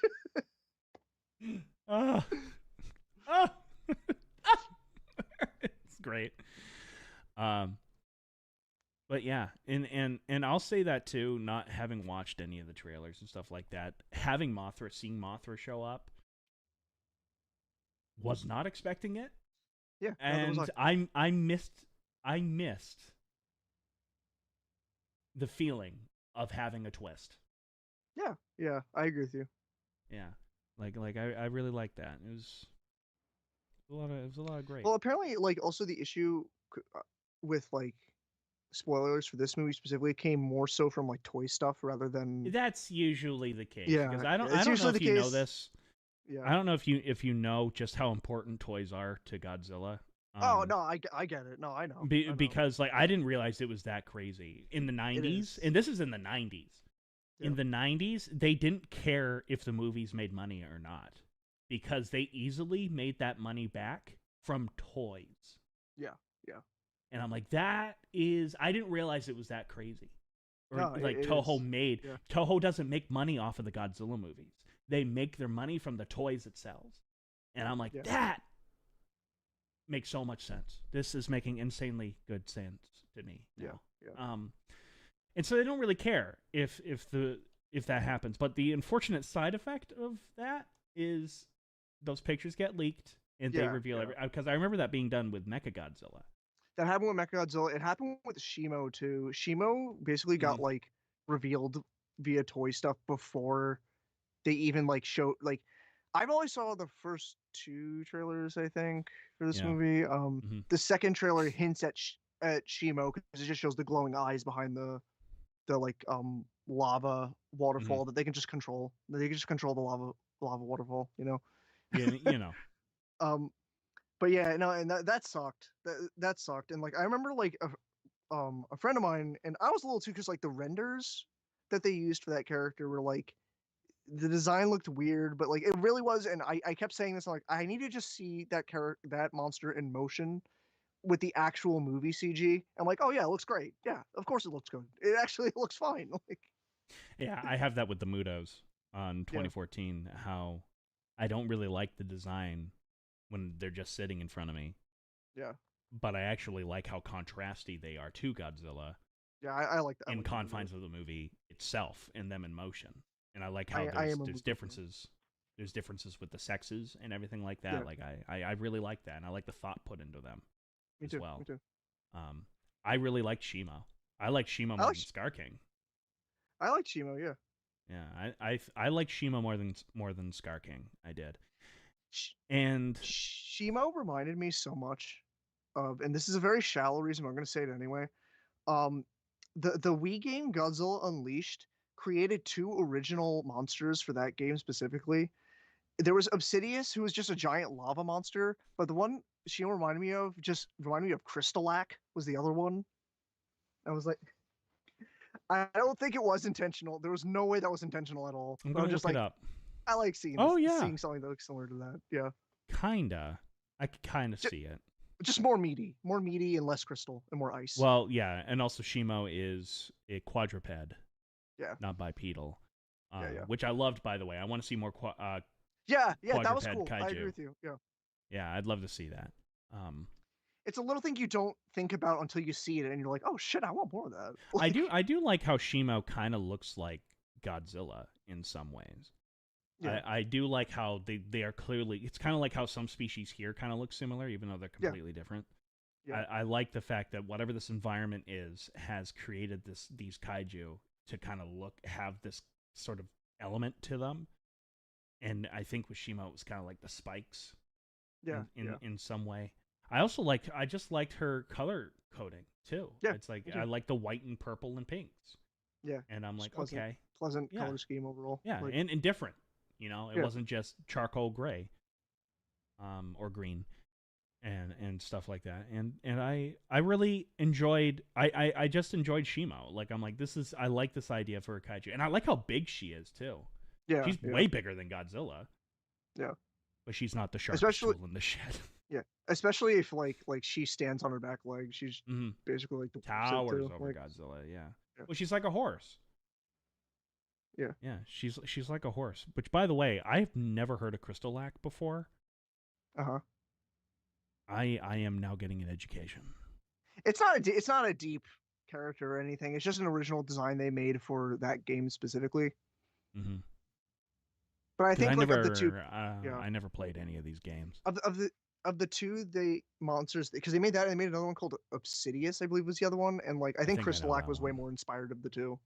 Yeah. Looks way more like yeah, I could buy this. I can buy this one. Mm-hmm. But I like Obsidius too though. I like both the original guys from the game. Yeah.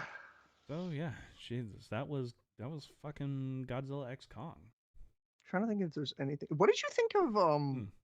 because this was like another case where it's just like yeah, this is just a thing in this universe.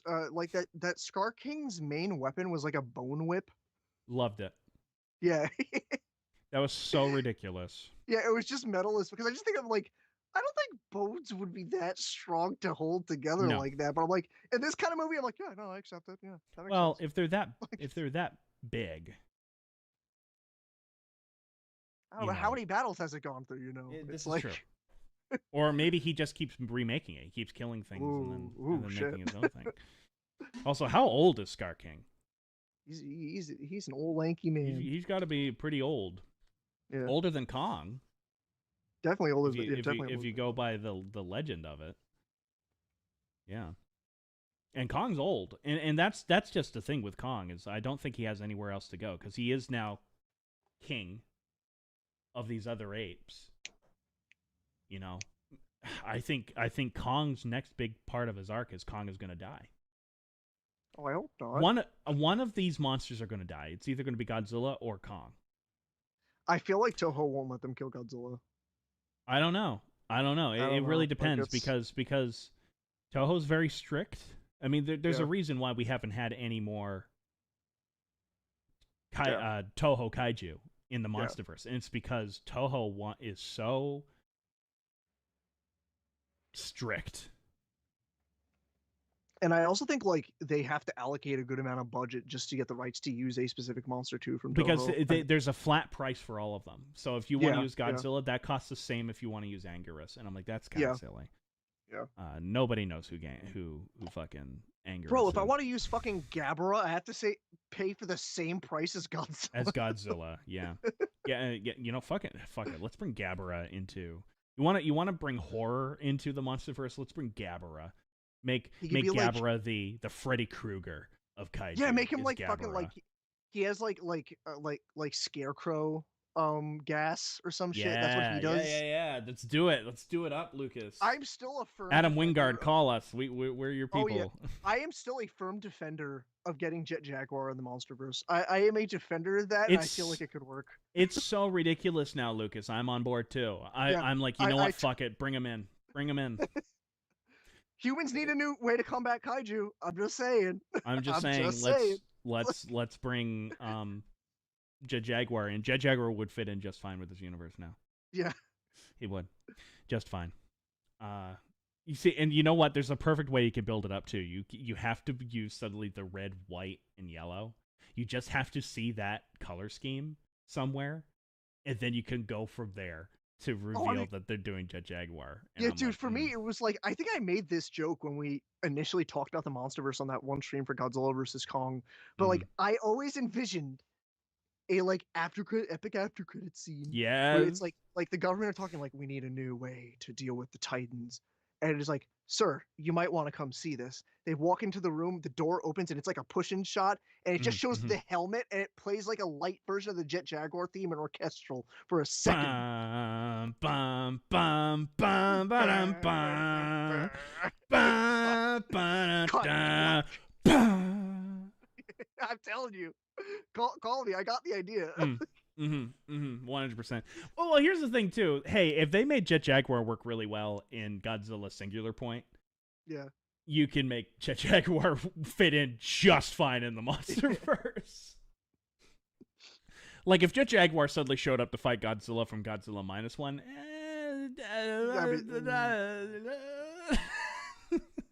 No, that's not gonna work. unless like they make him like really steampunk. Okay. But no, it's not gonna work because Or Godzilla or, -1 or was like like fucking. Do you remember from Evangelion the one episode from the show with Jet alone? It was like the oh American Evangelion, that thing. yes, which in it itself is a very clever reference because Yeah, Jet alone is a reference, a really obscure reference because not only Jet Jaguar, right? Jet Jaguar, of course. But the monster that led to the creation of Jet Jaguar was done from this fan competition where kids would design a monster, yeah, yeah. and the kid created a monster or robot monster called Red Alone, Oh, I didn't know this. Oh, and the end design looks nothing like what Red Alone apparently looks like because apparently Red Alone had like bat wings and all this crap. But that is the origins. There are some translations that say Red Alone. There's some yeah, that say Red Alone. yeah, So yeah. I've always, and knowing how big of a nerd Shinji Higuchi and Hideaki Anno are, I'm like, no, that is 100% deliberately a reference to Jet Jaguar's original name. Plus, you have the color scheme of it. Yeah, yeah. Mm, mm. I didn't think I would bring up Jet alone tonight, but here we are. Well, I don't think we are going to get Jet Jaguar, even though it would fit in just fine. Because I don't again, think we would. It's just. I don't think we it will, would but it'd be cost cool. so much money to bring him in. It would cost just as much as Godzilla to get fucking Jet Jaguar. That would make Adam. That would make me so happy just It on that would make notion alone.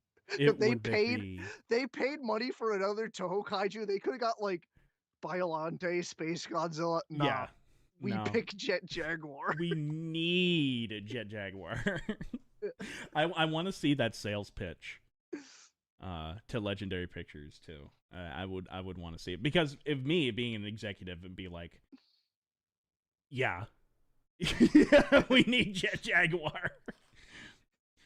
Yeah, I love it. I love it so much. I love Lucas. I loved You this love movie. me? Really? I love you. Yes, I do. Yes, I I do. love you too, Adam. But I loved this movie. Yeah, it was good time. It was a good time. It It was really a was. fucking great ass time. Maybe we should address some of these comments, considering the fact Yeah. that we've been ignoring them all night. I'm sorry, I had to talk about my Jet Jaguar fan fiction for the MonsterVerse. It was really important. Yeah, Scar King also rapes. I did get that.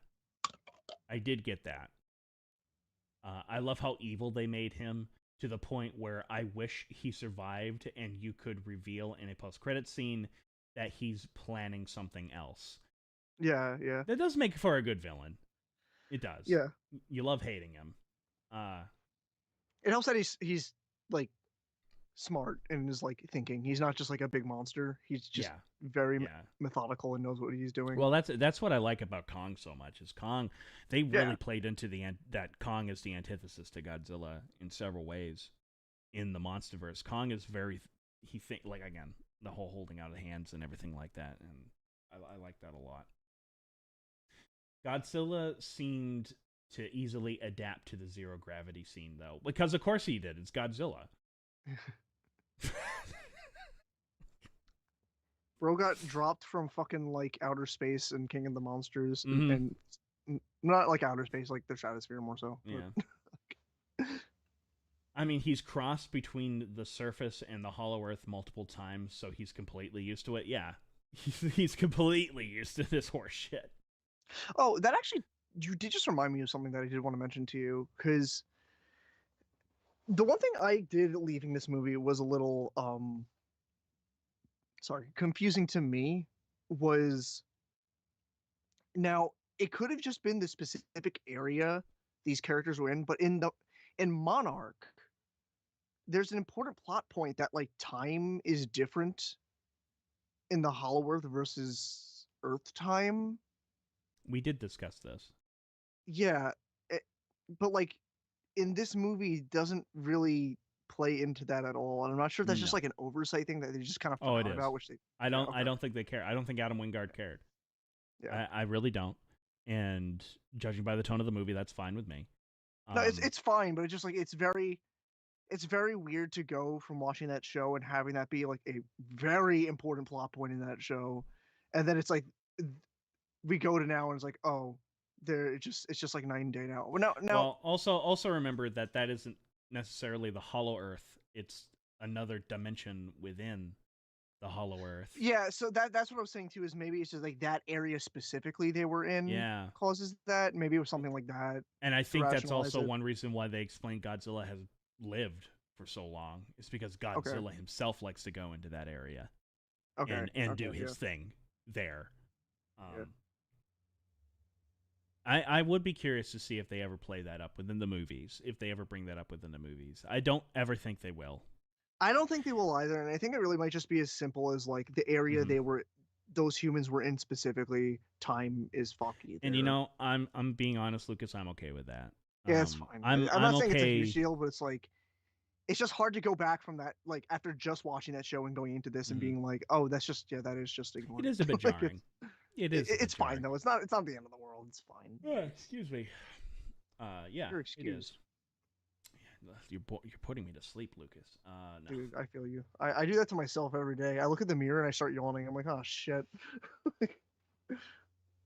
I do wish they were able to get Zhang, whoever that is, back for this film because I don't really like Gia summoning Mothra. Oh, her.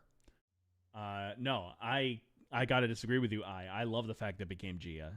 um, because unlike that woman from Godzilla versus Godzilla King of the Monsters, Um, I liked the fact that Gia has a direct connection to this world, the Hollow Earth and Kong and these kaijus, that her character just does not have. Yeah, I get And what I like the fact that it had to be her. And on top of that, she's already a part of a subsection of these natives, these people down there. I forgot what they were called. The emu, something like that. I don't know. Doesn't really matter. it was something like that. It was something like that. Yeah, Yeah. I mean, it doesn't really matter, but I love I like that it had to be her, and I just think it fits really well. I think it really Yeah. fits very well. She was already there. She's already a part of this world.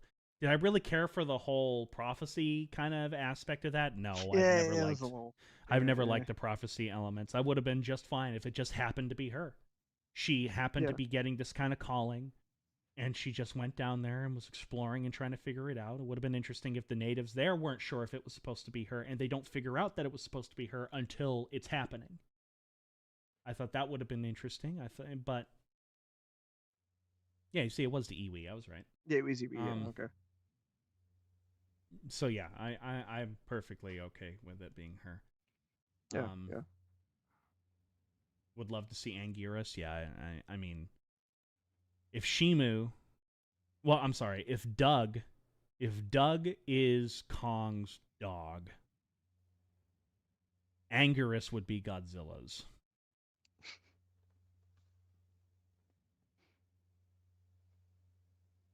It's the only way that relationship is going to work.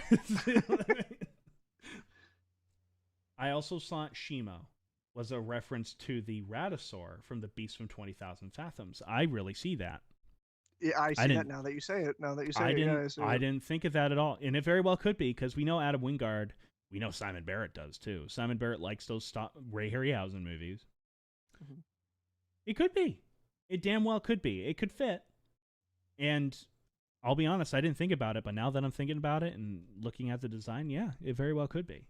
At the very least, design-wise, definitely, it Yeah, feels like it. definitely. Yo, you've never played the 3 Godzilla games? Because I don't want to. I don't know if any of you guys have understood this about me, but I only ever play one game, and that's War of Rights. That is literally the only game I play. No, you're playing Mass Effect 2. Oh yes, I'm starting that next month. Plug. Wonderful, wonderful. I could just picture me doing that one day, like if Antonio was here or something like that. I would do that. I could see him go on his screen, like if I. He got blasted. AM Production 40X. When Adam burps, you smell the burp, and the air gets blasted in your face. Yeah. Hi, Miss Antonio. I haven't talked to him. I think since the last live stream I did when we were playing. He's a busy bean. I know he is. Love my Antonio. Though. He's been doing some voiceover work for my new documentaries. Tight. This new documentary that we're doing is the first time I've ever done it where I gave it to Steve to just do the voiceover of it because I hate the sound of my voice. Tight, yeah. I think I have decent cadence with my voice, but I'm so monotone. Yeah. That I'm I'm good at putting people to sleep. Steve's got a good voice for it. Oh, and yeah. So it was really interesting because we're kind of in the process of doing an audiobook for something. And I'm like, this is good practice for that because I want Steve to be the narrator for this.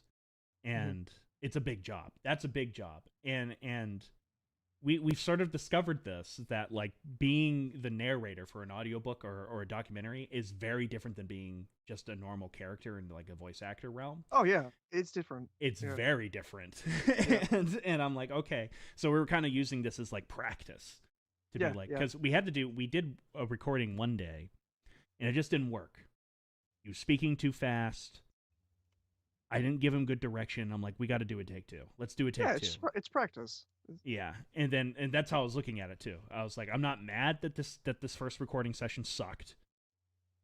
We're trying to get this down. Yeah. But anyways, sorry to completely divert. Behind the scenes. Legendary needs to release a guidebook and a timeline for us to get better understanding of the universe while keeping the comics. Can't they're comics? There's some, yeah, I have no clue. I know they exist, but I have nothing about them. I To don't be care. honest. Personally, personally I'm okay with there being gaps within this universe. Yeah. You know, I'm sick of universes being like Star Wars, where it's like they have to explain every little tiny thing and give every little tiny thing a backstory. I Where like does the blue milk mystery. come from? Yeah, fuck off. It comes from these weird fucking creatures Yeah, that have weird ass fucking udders.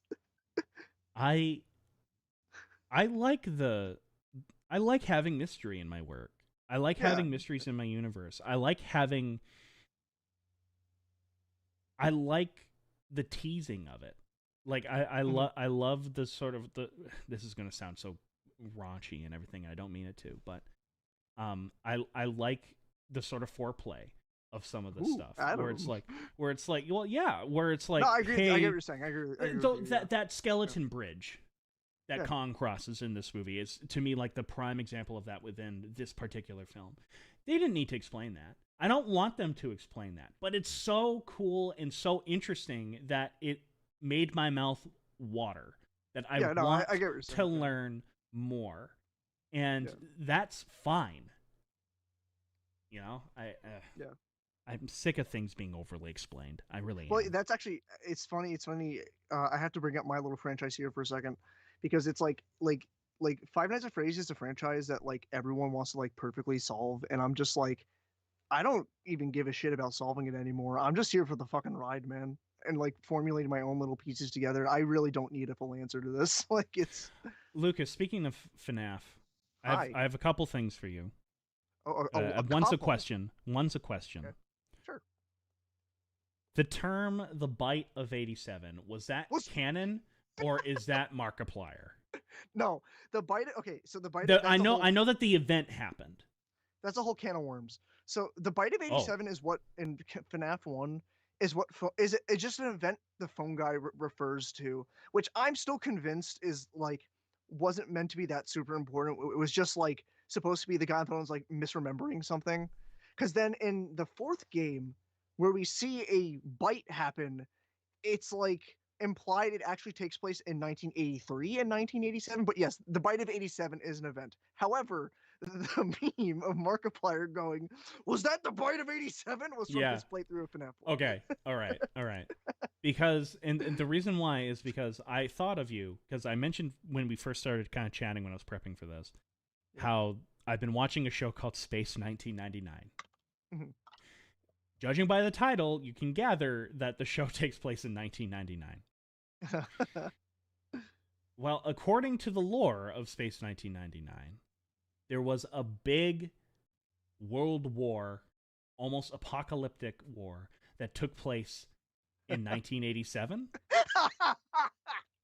and they blatantly refer to it as the War of '87. And when they mentioned that, I was like, Lucas! Was that the War of '87? That's what I said in the comments. I was like in the chat. I was like, was this the War of '87? That's amazing. That's all. I'm Well, sorry. yeah, And that made me go 87. like, is that even canon, or was that something that Markiplier just did? 87. No, 87 is a like prolific number that solely because of Mm. that one line in the first game. And it's really funny because when I did it last year for the drawing stream where I was drawing every character, the one time I checked what number I was up to, it was 87. Like Well, that's it was like I actually could not believe it. I that's could not actually believe it's like kind of creepy. the I one time love I it. checked what number of character am I up to? Yeah, that was 87. And then it hits me immediately. I'm like, no fucking way. Oh shit! But yeah, But no, the reason why I bring that up is just because it's like, yeah, I don't need full answers. Sometimes a little no. nuance in not fully knowing can add so much more, especially to something like horror, especially to something like this, like a big grand scale world building is like not only is like what did that skeleton come from? What killed that skeleton? I know that's what I'm What saying, what took Lucas. that out? Yeah, Like, yeah. Like how did it die? How did it get there? Who moved it there? I love that element, and you know it does. That's what works so well in horror. Yeah. I hate exposition dumps in horror movies Oh well, dude, like because I'm pissed because like they're doing not only one, but I don't mean to rant about this out of nowhere, but it's on topic. They're mm, doing not only one, but two prequel movies. Two prequel movies for the movie The Strangers. Have you seen that movie? yeah, the one with Liz Tyler, Yeah, when right? the three people break into the house Why and the like fuck are they doing a prequel to that? There's no not reason. not just one, not just one, two of them. And I'm First like, off, I love that that movie. defeats the purpose of the. What'd you say? I love that movie. No, I like that movie too. I think the ending part where she screams at the camera is I really lame, agree. but Yes. everything else prior I think is legit great. And to me, it's like you're making two prequels, and when the whole crux of that first movie, sorry everyone, I'm spoiling The Strangers, is there was no rhyme or reason why they were chosen specifically to be Well, killed. isn't that a line in the movie where Liz Yes, Tyler's like, "Why are you doing this?" and the yes. girl goes, "Because you were here." That's what I'm getting at. Is that there's no like we don't need an explanation of like why they chose them. I'm like that's the whole scary part of this story. Yeah, this isn't It, like the Devil's Rejects and Rob Zombie's it's a freak universe. accident. Yeah, It's not an accident. It was intentional. But yeah, like I get what you mean. yeah, it's And just like and giving a prequel to that. I'm like, are you fucking kidding me?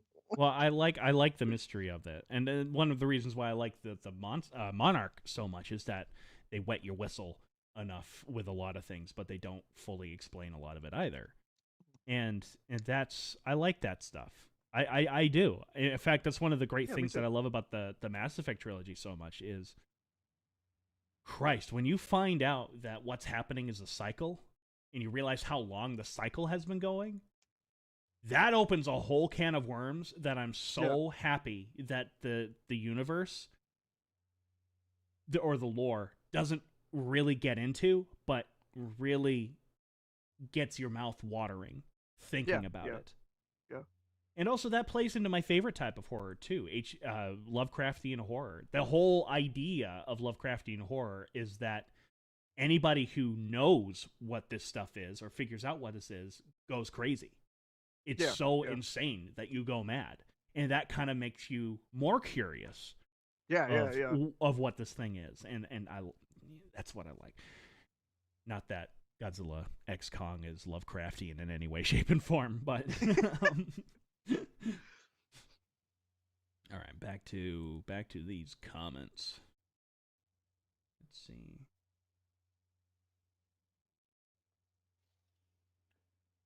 Agree to disagree with Gia summoning Mothra. No, you're just wrong, eh?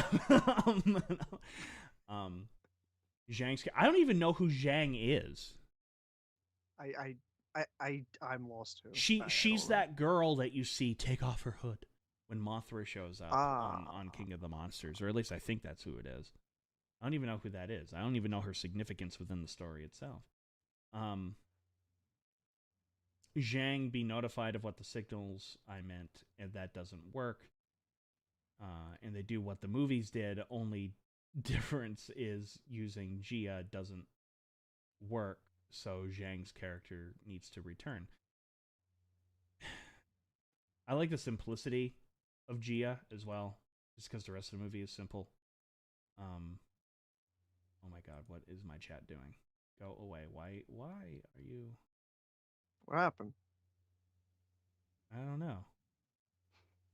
I actually don't know. Everything seems normal. What happened?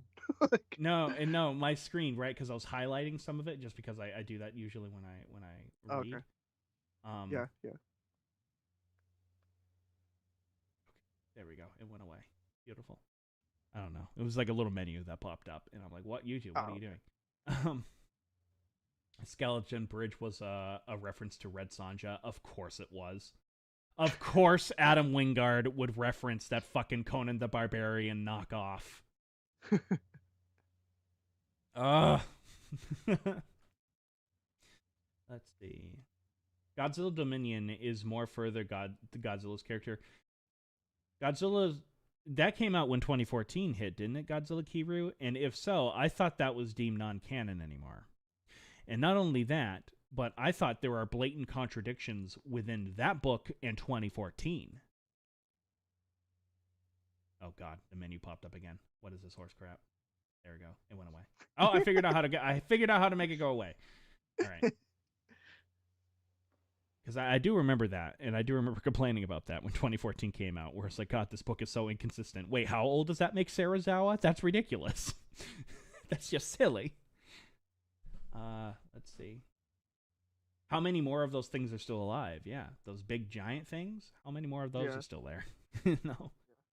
Though I do like the idea that they kind of come and go in waves, kind of like how megafauna existed on the surface here on Earth in real life, and then they all died out just because of how climate changed. The climate naturally changed over history, and so it became more conducive with smaller life forms about our size than all of these giant things that make us look like ants. So, let's see. The Bite of 87 is still one of those mysterious mysteries that, despite not that popular, I'm still thinking about today on who did it. I'm still leaning towards that it was Mangle. Mangle is the toy animatronic equivalent of Foxy that's literally like torn apart piece by piece, and it's kind of like a gang. Hence the name Mangle. I get it. Yeah. Yes, her and her sister is the one on the ship that hugged Dr. Serizawa before the sacrifice. You see, I don't remember any of these characters. Hey, I don't remember any of these people. Oh, they're also saying the one for 2014 that you were talking about was Godzilla Awakening. Yeah, Godzilla Dominion apparently was a Godzilla versus Kong tie-in comic. Yeah. No, I didn't know that. I was thinking of Godzilla Awakening. Yeah, that was it. I know that apparently the audiobooks, or not the audiobooks, the novelizations of these movies aren't bad either. Oh, really? And get a little bit more into the lore, because you can. It's a book. Yeah, you kind of have to. Yeah. And I'm curious to read them. The problem is that a lot of the novelization of books, with some exceptions, are written for the lowest common denominator. and I read them and I'm like, did a 5th grader write this? Yo, shouts out to me, middle school, reading the Transformers Revenge of the Fallen novelization and using that as like a book report.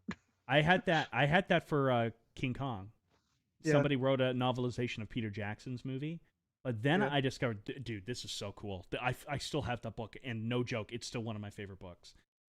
There is a prequel to Peter Jackson's King Kong called Kong Skull Island, and it is from the point of view it's Carl Denham finding the Venture and how Herb loses his leg, and him finding the map, as well as the person who made the map. And it also is Andero's career before going back to vaudeville and going back to New York and everything like that. And it is really good. It was really good. Nice. I remember reading it because I was grounded and I couldn't have any electronics for a week because I did something really bad. And I did. Oh, naughty. And I remember reading the book. I would sit outside underneath a tree, and I just read the book from like, it was like one of the first times I can really remember sitting down and reading a book from cover to cover. And I really liked it. Really good. There's also some novelizations too of the original King Kong that are really interesting, where they adapted Edgar Wallace's original script for King Kong, not the script that we got written by Ruth Rose for the movie. It is an adaptation of the original one, where like Kong climbs the Empire State Building, yes, but he gets killed by lightning and stuff like that, and stuff. Very interesting. A great adaptation too. Yeah, it's interesting. It's interesting. I love shit like that. I do. Yeah. There was actually I really want to read, and then I'll let you say what you say. But this one's big.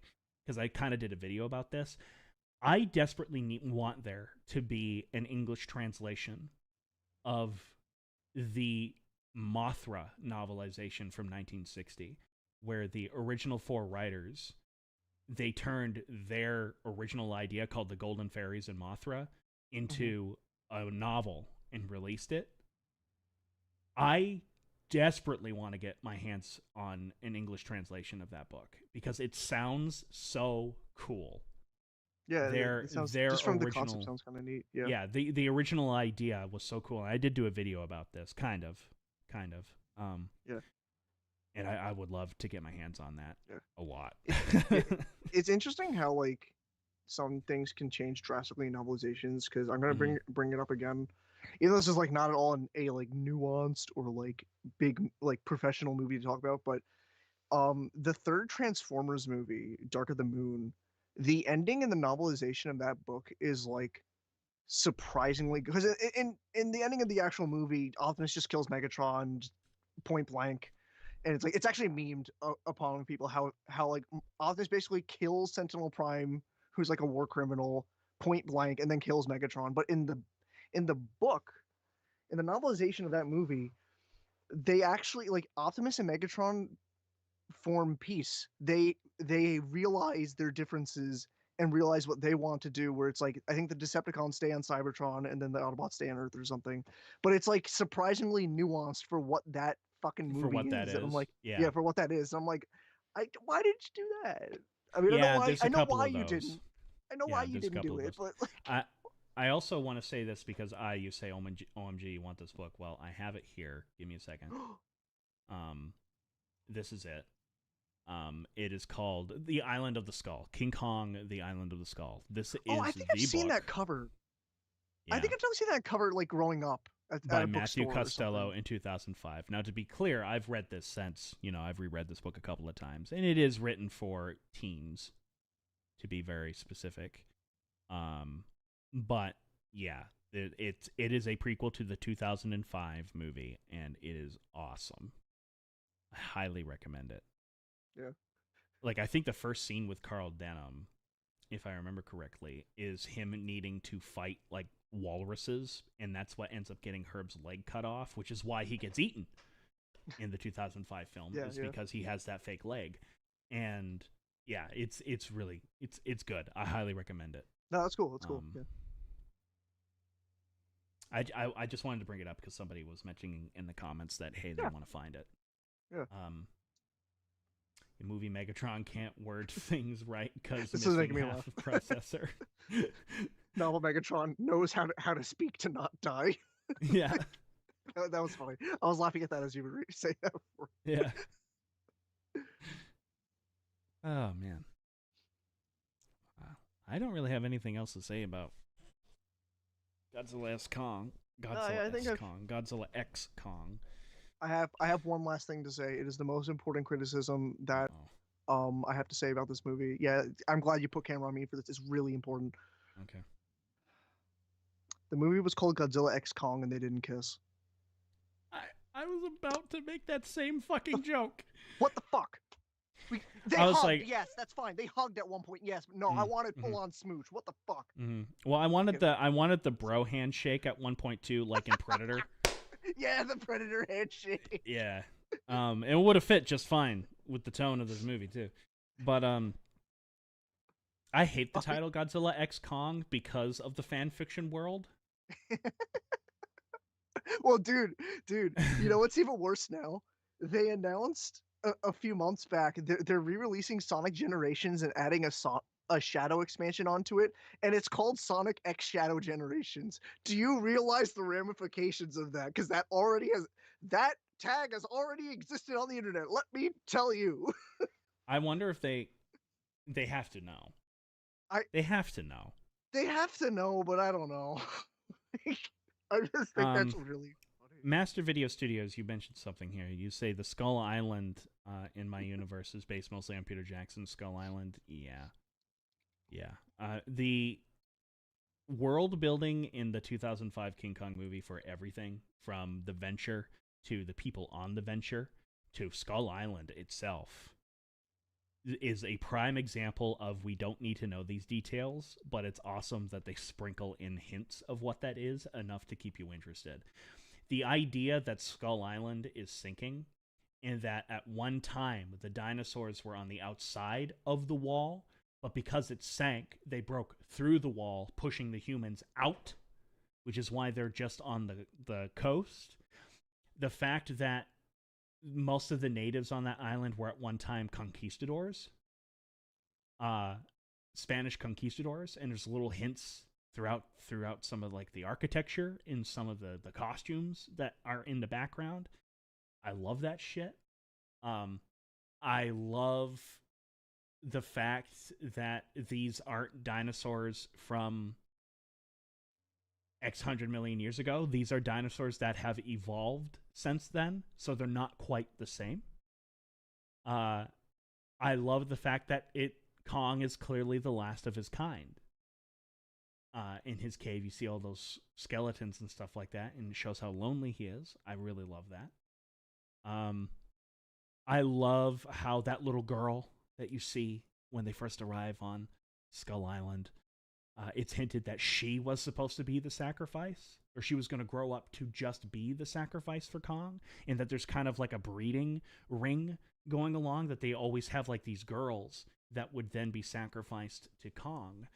I love how on the Venture, why Hayes is there, why he teamed up with Anglehorn. When you have Anglehorn, who is a German, so he's immediately a misfit because of World War One, and you have Hayes, who is a World War One veteran who is black, which is a real thing that really happened. Peter Jackson did his historical research when making this movie, who deserved every credit in the world for what they did, some of the brave actions that they did, particularly in France when we first arrived there, and did some absolutely amazing feats, and were not recognized at all for it simply because they were black, and how that alienated Hayes, and it's all just hinted throughout that entire thing. There's only one bit of dialogue in King Kong 05 that hints at that backstory, where he says they didn't give us a goddamn thing, and the bitterness in his voice is enough to hint at all of this backstory.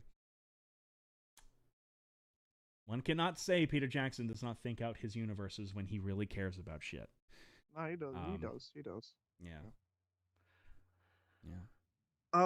A wanted a point to bring up about Godzilla X Kong. What do you guys think of that quick glance of the titles of Bernie's podcast episodes? Even More World. I really don't know what he's specifically talking about. I didn't catch that, whatever it was. I didn't catch that either. I'm not sure what that is. So unfortunately, I can't really comment on that because I don't know what they said. Tonight at 11:39 p.m. to 2:20 a.m. will mark the 112th anniversary of the sinking of the Titanic. You're right. Wait, shit, really? Yeah. Dude, I brought up the fucking movie earlier. Wow, it's the fucking Titanic. I don't know. That's so fucking spooky that was this fucking. I happened to bring up that movie. Master Video Studios, you have to agree with me here that the definitive Titanic movie is A Night to Remember. And that's because the movie made the very smart decision of saying, who cares about the human characters? The character is the ship. I haven't seen this. It's so good. It's so good. There isn't a single protagonist in that movie. It's a series of protagonists. Really good. Sorry, Justin Tang just brought up Ghidorah Stand 64. What's Ghidorah? What's that?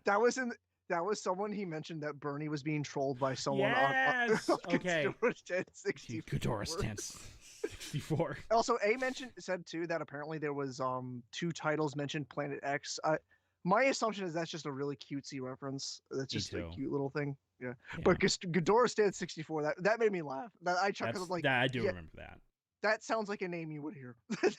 I also love the line as somebody who only recently got into the multitude thousands subscribers list on YouTube, where the podcaster goes, "I have thousands, hundreds of listeners."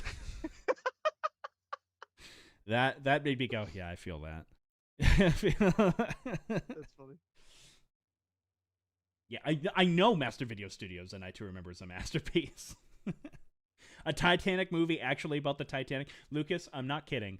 The first 15 minutes of that movie is establishing these are the people getting on the ship. These are your main characters. And then literally the rest of the movie is the ship sinking. Oh, okay. It's awesome. It's almost, Lucas, I can do this and I think you'll understand it. It's done in a style very similar to Shin Godzilla. Oh, really?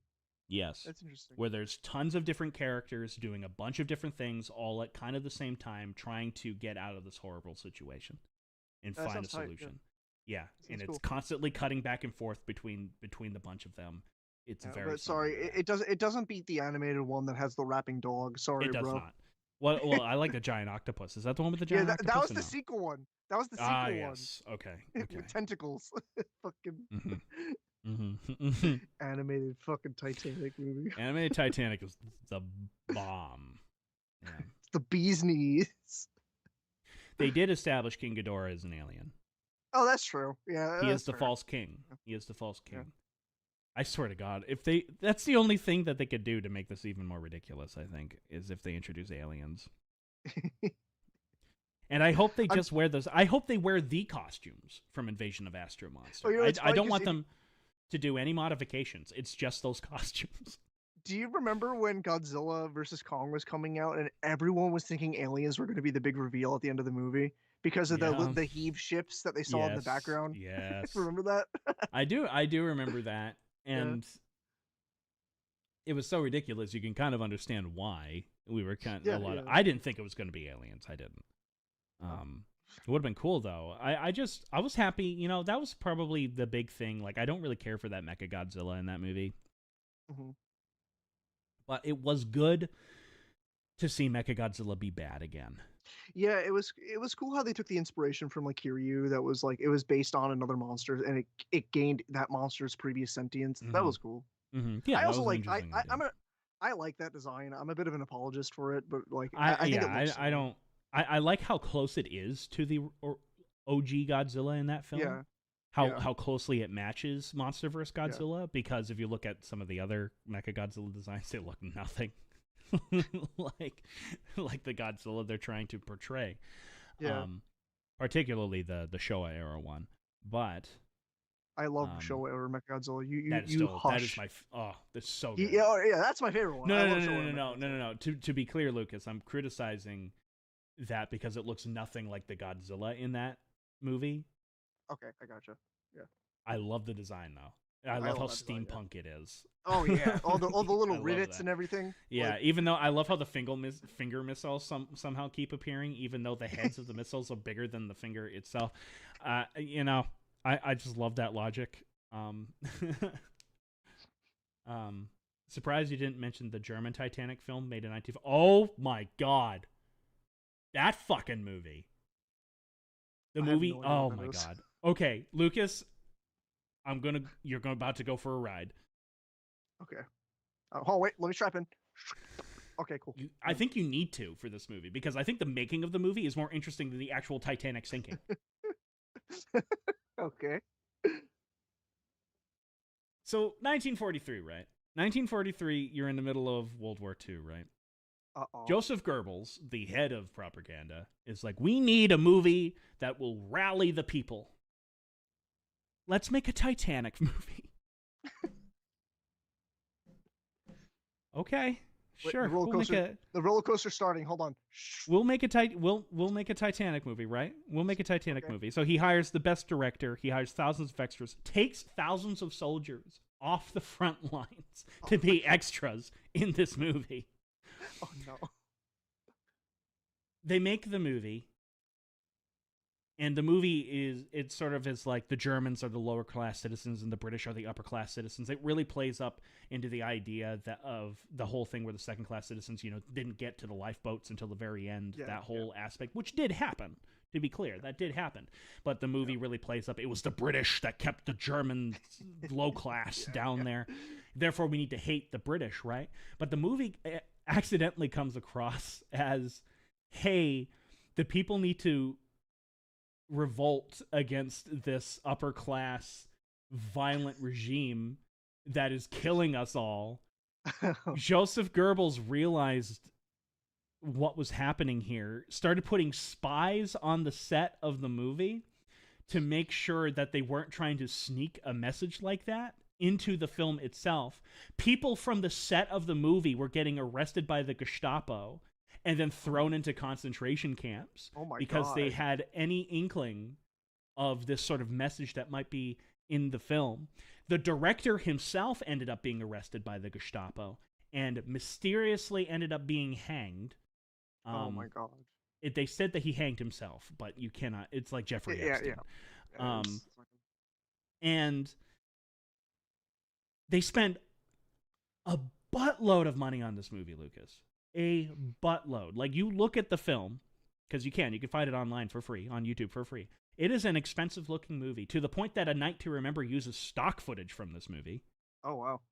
Particularly with the miniatures of the ship.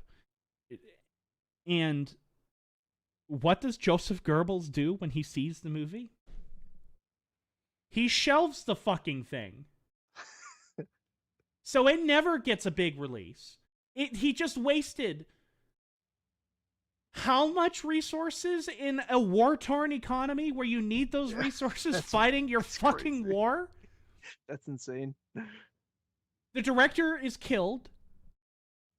The ship that they use for the exteriors of the Titanic, for like the close-up scenes and everything like that, ended up being torpedoed. They had to shoot it at night, specifically at night, because American and British bombers saw all the bright lights on the movie set and were like, that's a target. Started bombing the fucking thing. Holy shit, dude.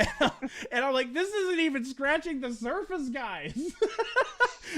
The story of this fucking movie is absolutely bonkers.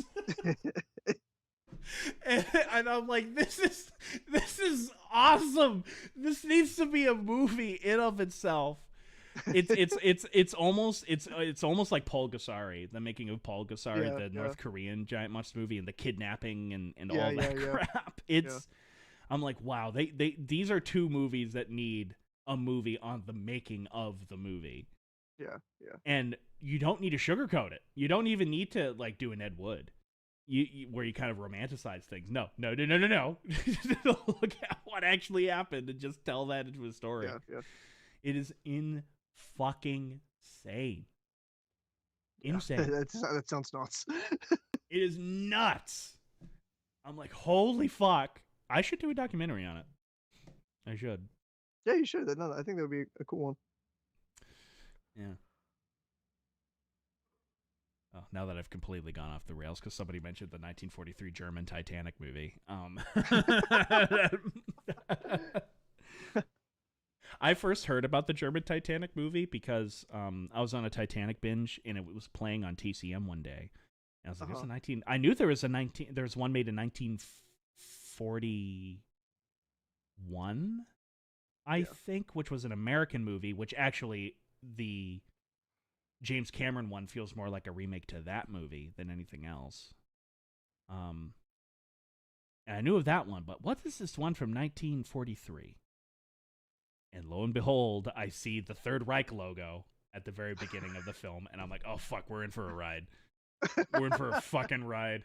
And I was like, this is crazy. I'm like, I was watching the movie, and I'm like, yeah, this is exactly what I thought this movie would be. And so, of course, I look it up on IMDb and I start reading the story of it, and then I find a book on the making of the movie, and I buy the book and I read it, and I'm like, this is crazy.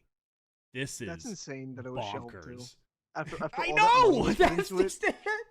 It's funny that Lucas, for different reasons we've experienced Goebbels that did it twice. He did it twice, Lucas. Oh. Because after he did Titanic, he was looking for another big giant movie that will galvanize the people, and he made this Napoleonic War movie called Kohlberg. Oh my god. Thousands upon thousands upon thousands of soldiers were pulled from the front lines to be extras in this highly expensive, crazy movie, only for it to be released in 1945, months before the surrender. Oh my god. And I'm like, so Goebbels, my man, you didn't just fuck up royally once, you did the same thing twice. That's so and you've wasted ridiculous. all of these resources You've done all this shit. And like I want to be, because I'm not kidding, Lucas, when they were making Kohlberg, there was a British fighter pilot that was flying over, that happened to be like scouting over this area where they're filming this movie. He thought he was having a stroke because suddenly he looked down and he saw all these people dressed up like Napoleonic War soldiers reenacting a scene down there. And he's like, what the fuck is this? What is happening? Did I travel back in time? Am I in an episode of The Twilight Zone? Oh, god damn. Shit to god damn. Anyways, that was my rant about Nazi German cinema history. Since you probably won't be, I'm guessing that means entertained by the FNAF movie, I recommend the alternative Willy's Wonderland.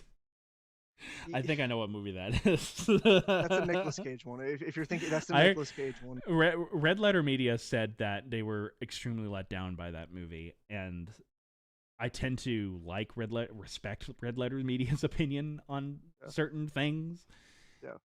Yeah. I've seen Willy's Wonderland. I do think that movie is dog shit.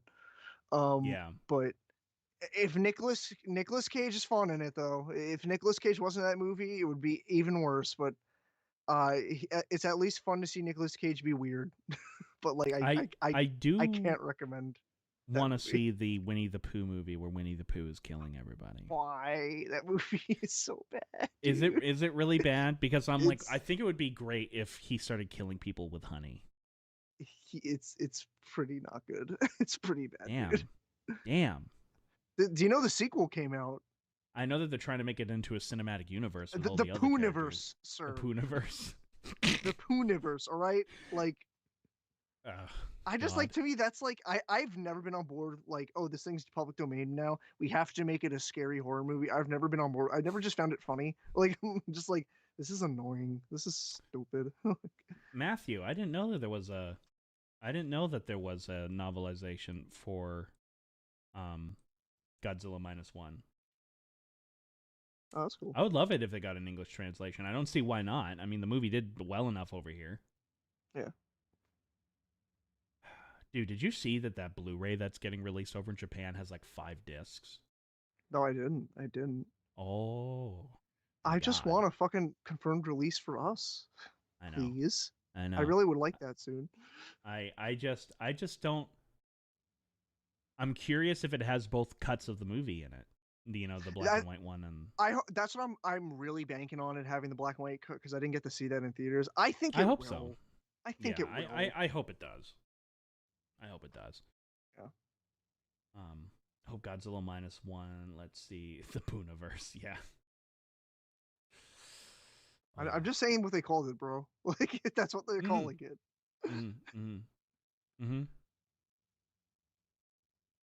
Yeah, I did read something about that. Yeah. Oh, it does have both cuts. He's saying apparently.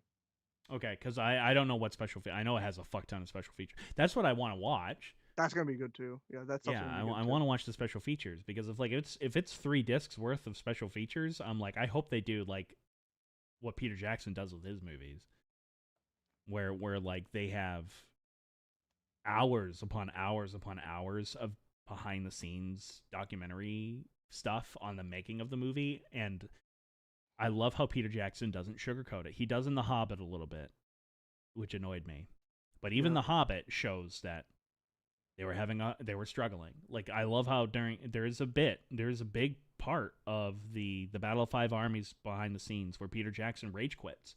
There's a part where he literally sits down on his couch and he says, I can't do this anymore. I can't do this. And they halt production because they have no idea what they're doing.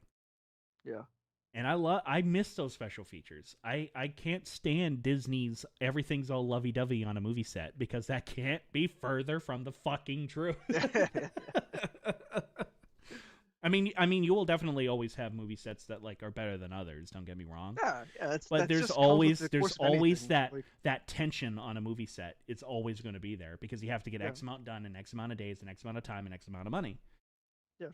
And there's always a tension on set. Always. And I'm like, it's never all these interviews with the actors being like, oh, it was so much fun working with this director. And I'm like, sure, I bet you it was fun some days, but I bet you most days it was like, okay, God, okay, we got to get through this. We got to do it this year.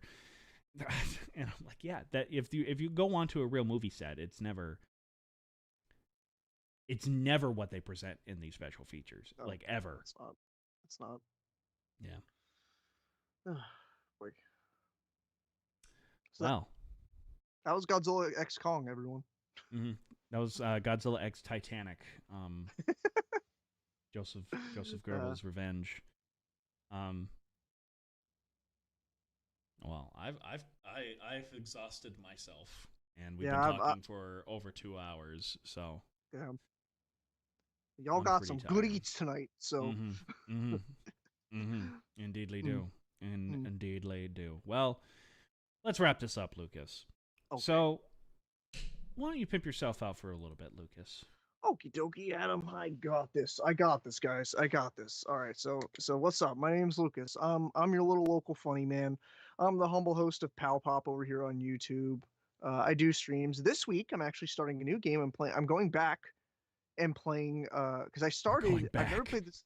I've never played the Sly Cooper games before, and I beat the first one last year, and I'm starting the second one now. I'm gonna be playing that this week, and I've been playing as well the game Inscription, which has been everyone has recommended me and told me like Lucas, this is 100% a you game. You should play this game. And I'm like, oh, I'll get to it eventually, and I finally got to it eventually. And lo and behold, everyone was right. This is 100% a me game. I like it a lot, and I'm looking forward to getting back to it this Thursday. So this Tuesday and Thursday I'll be streaming. The schedule goes out tomorrow, but you guys get a little knowledge ahead of time. I also have a Twitter at @lscribbleshack at Palpop at @lscribbleshack. I post art there. And at Palpop is just an additional avenue for you to get notified when I'm live. I also have an Instagram that's not really super active. I'll just post art there too. It's like at Palpop, the O's or zeros. And I don't think I got anything else to say for right now. There's hopefully some things on the horizon. It's been a little rough getting the creative juices flowing lately, but there should be some stuff to look forward to at the very least during the summer. So that's me right now. Lucas, I'm extremely happy that you're on this chat. Of course, I was going to have you on this chat Of course. because I want to make this a tradition where it's like Yeah. Oh every time yeah. there's a new Fuck Godzilla yeah, movie dude. comes out, we've got to have we got to talk about it. I would have been sad if um, you did a stream with like if you did this stream and it was like I wasn't there. I'm like, oh, what the fuck? What yeah, happened? what happened? It's What ended. did The I? relationship it's ended. Now the actual behind the scenes drama starts. When I'm Yeah, not yeah, here. That now it yeah, actually happens. yeah. But no, thank you so much for joining, guys. A link to his YouTube channel is also in the description below, and he has his links listed there as well. So please do check him out, and I know a lot of you have. All of my social medias, of course, in the description below. I don't really need to pimp myself out. We got some new documentaries coming out, some new videos, some podcasts that are probably going to come out as well. I don't really have too much going on right now, other than I know that the Mass Effect 2, the ANP Mass Effect 2 Let's Play or playthrough is going to start next month. It'll probably be on Tuesdays at 10 p.m. Eastern Time again. I know that's late. I know it's late. But that seems to be the only time I can really play. If not, it might be Sundays at around 2 p.m. Eastern Time. It'll be more towards the afternoon. But we'll just see. We'll have to see. And I am looking forward to that because Mass Effect 2 is amazing, and I'm really looking forward to this. I'm really looking forward to Mass Effect 2 and 3. Those two games are like my shit. But once again, Lucas, thank you so much for joining me. It was a total Of blast course. having you on. It is Of always a course. blast having you on. Always fun. Always fun. Even when we're just shooting the shit, it turns into chaos of some kind. All right, and everybody, we will talk to you later, and I'll certainly be seeing you next month live. Take care. Have a good night, gang. Ah! Ah!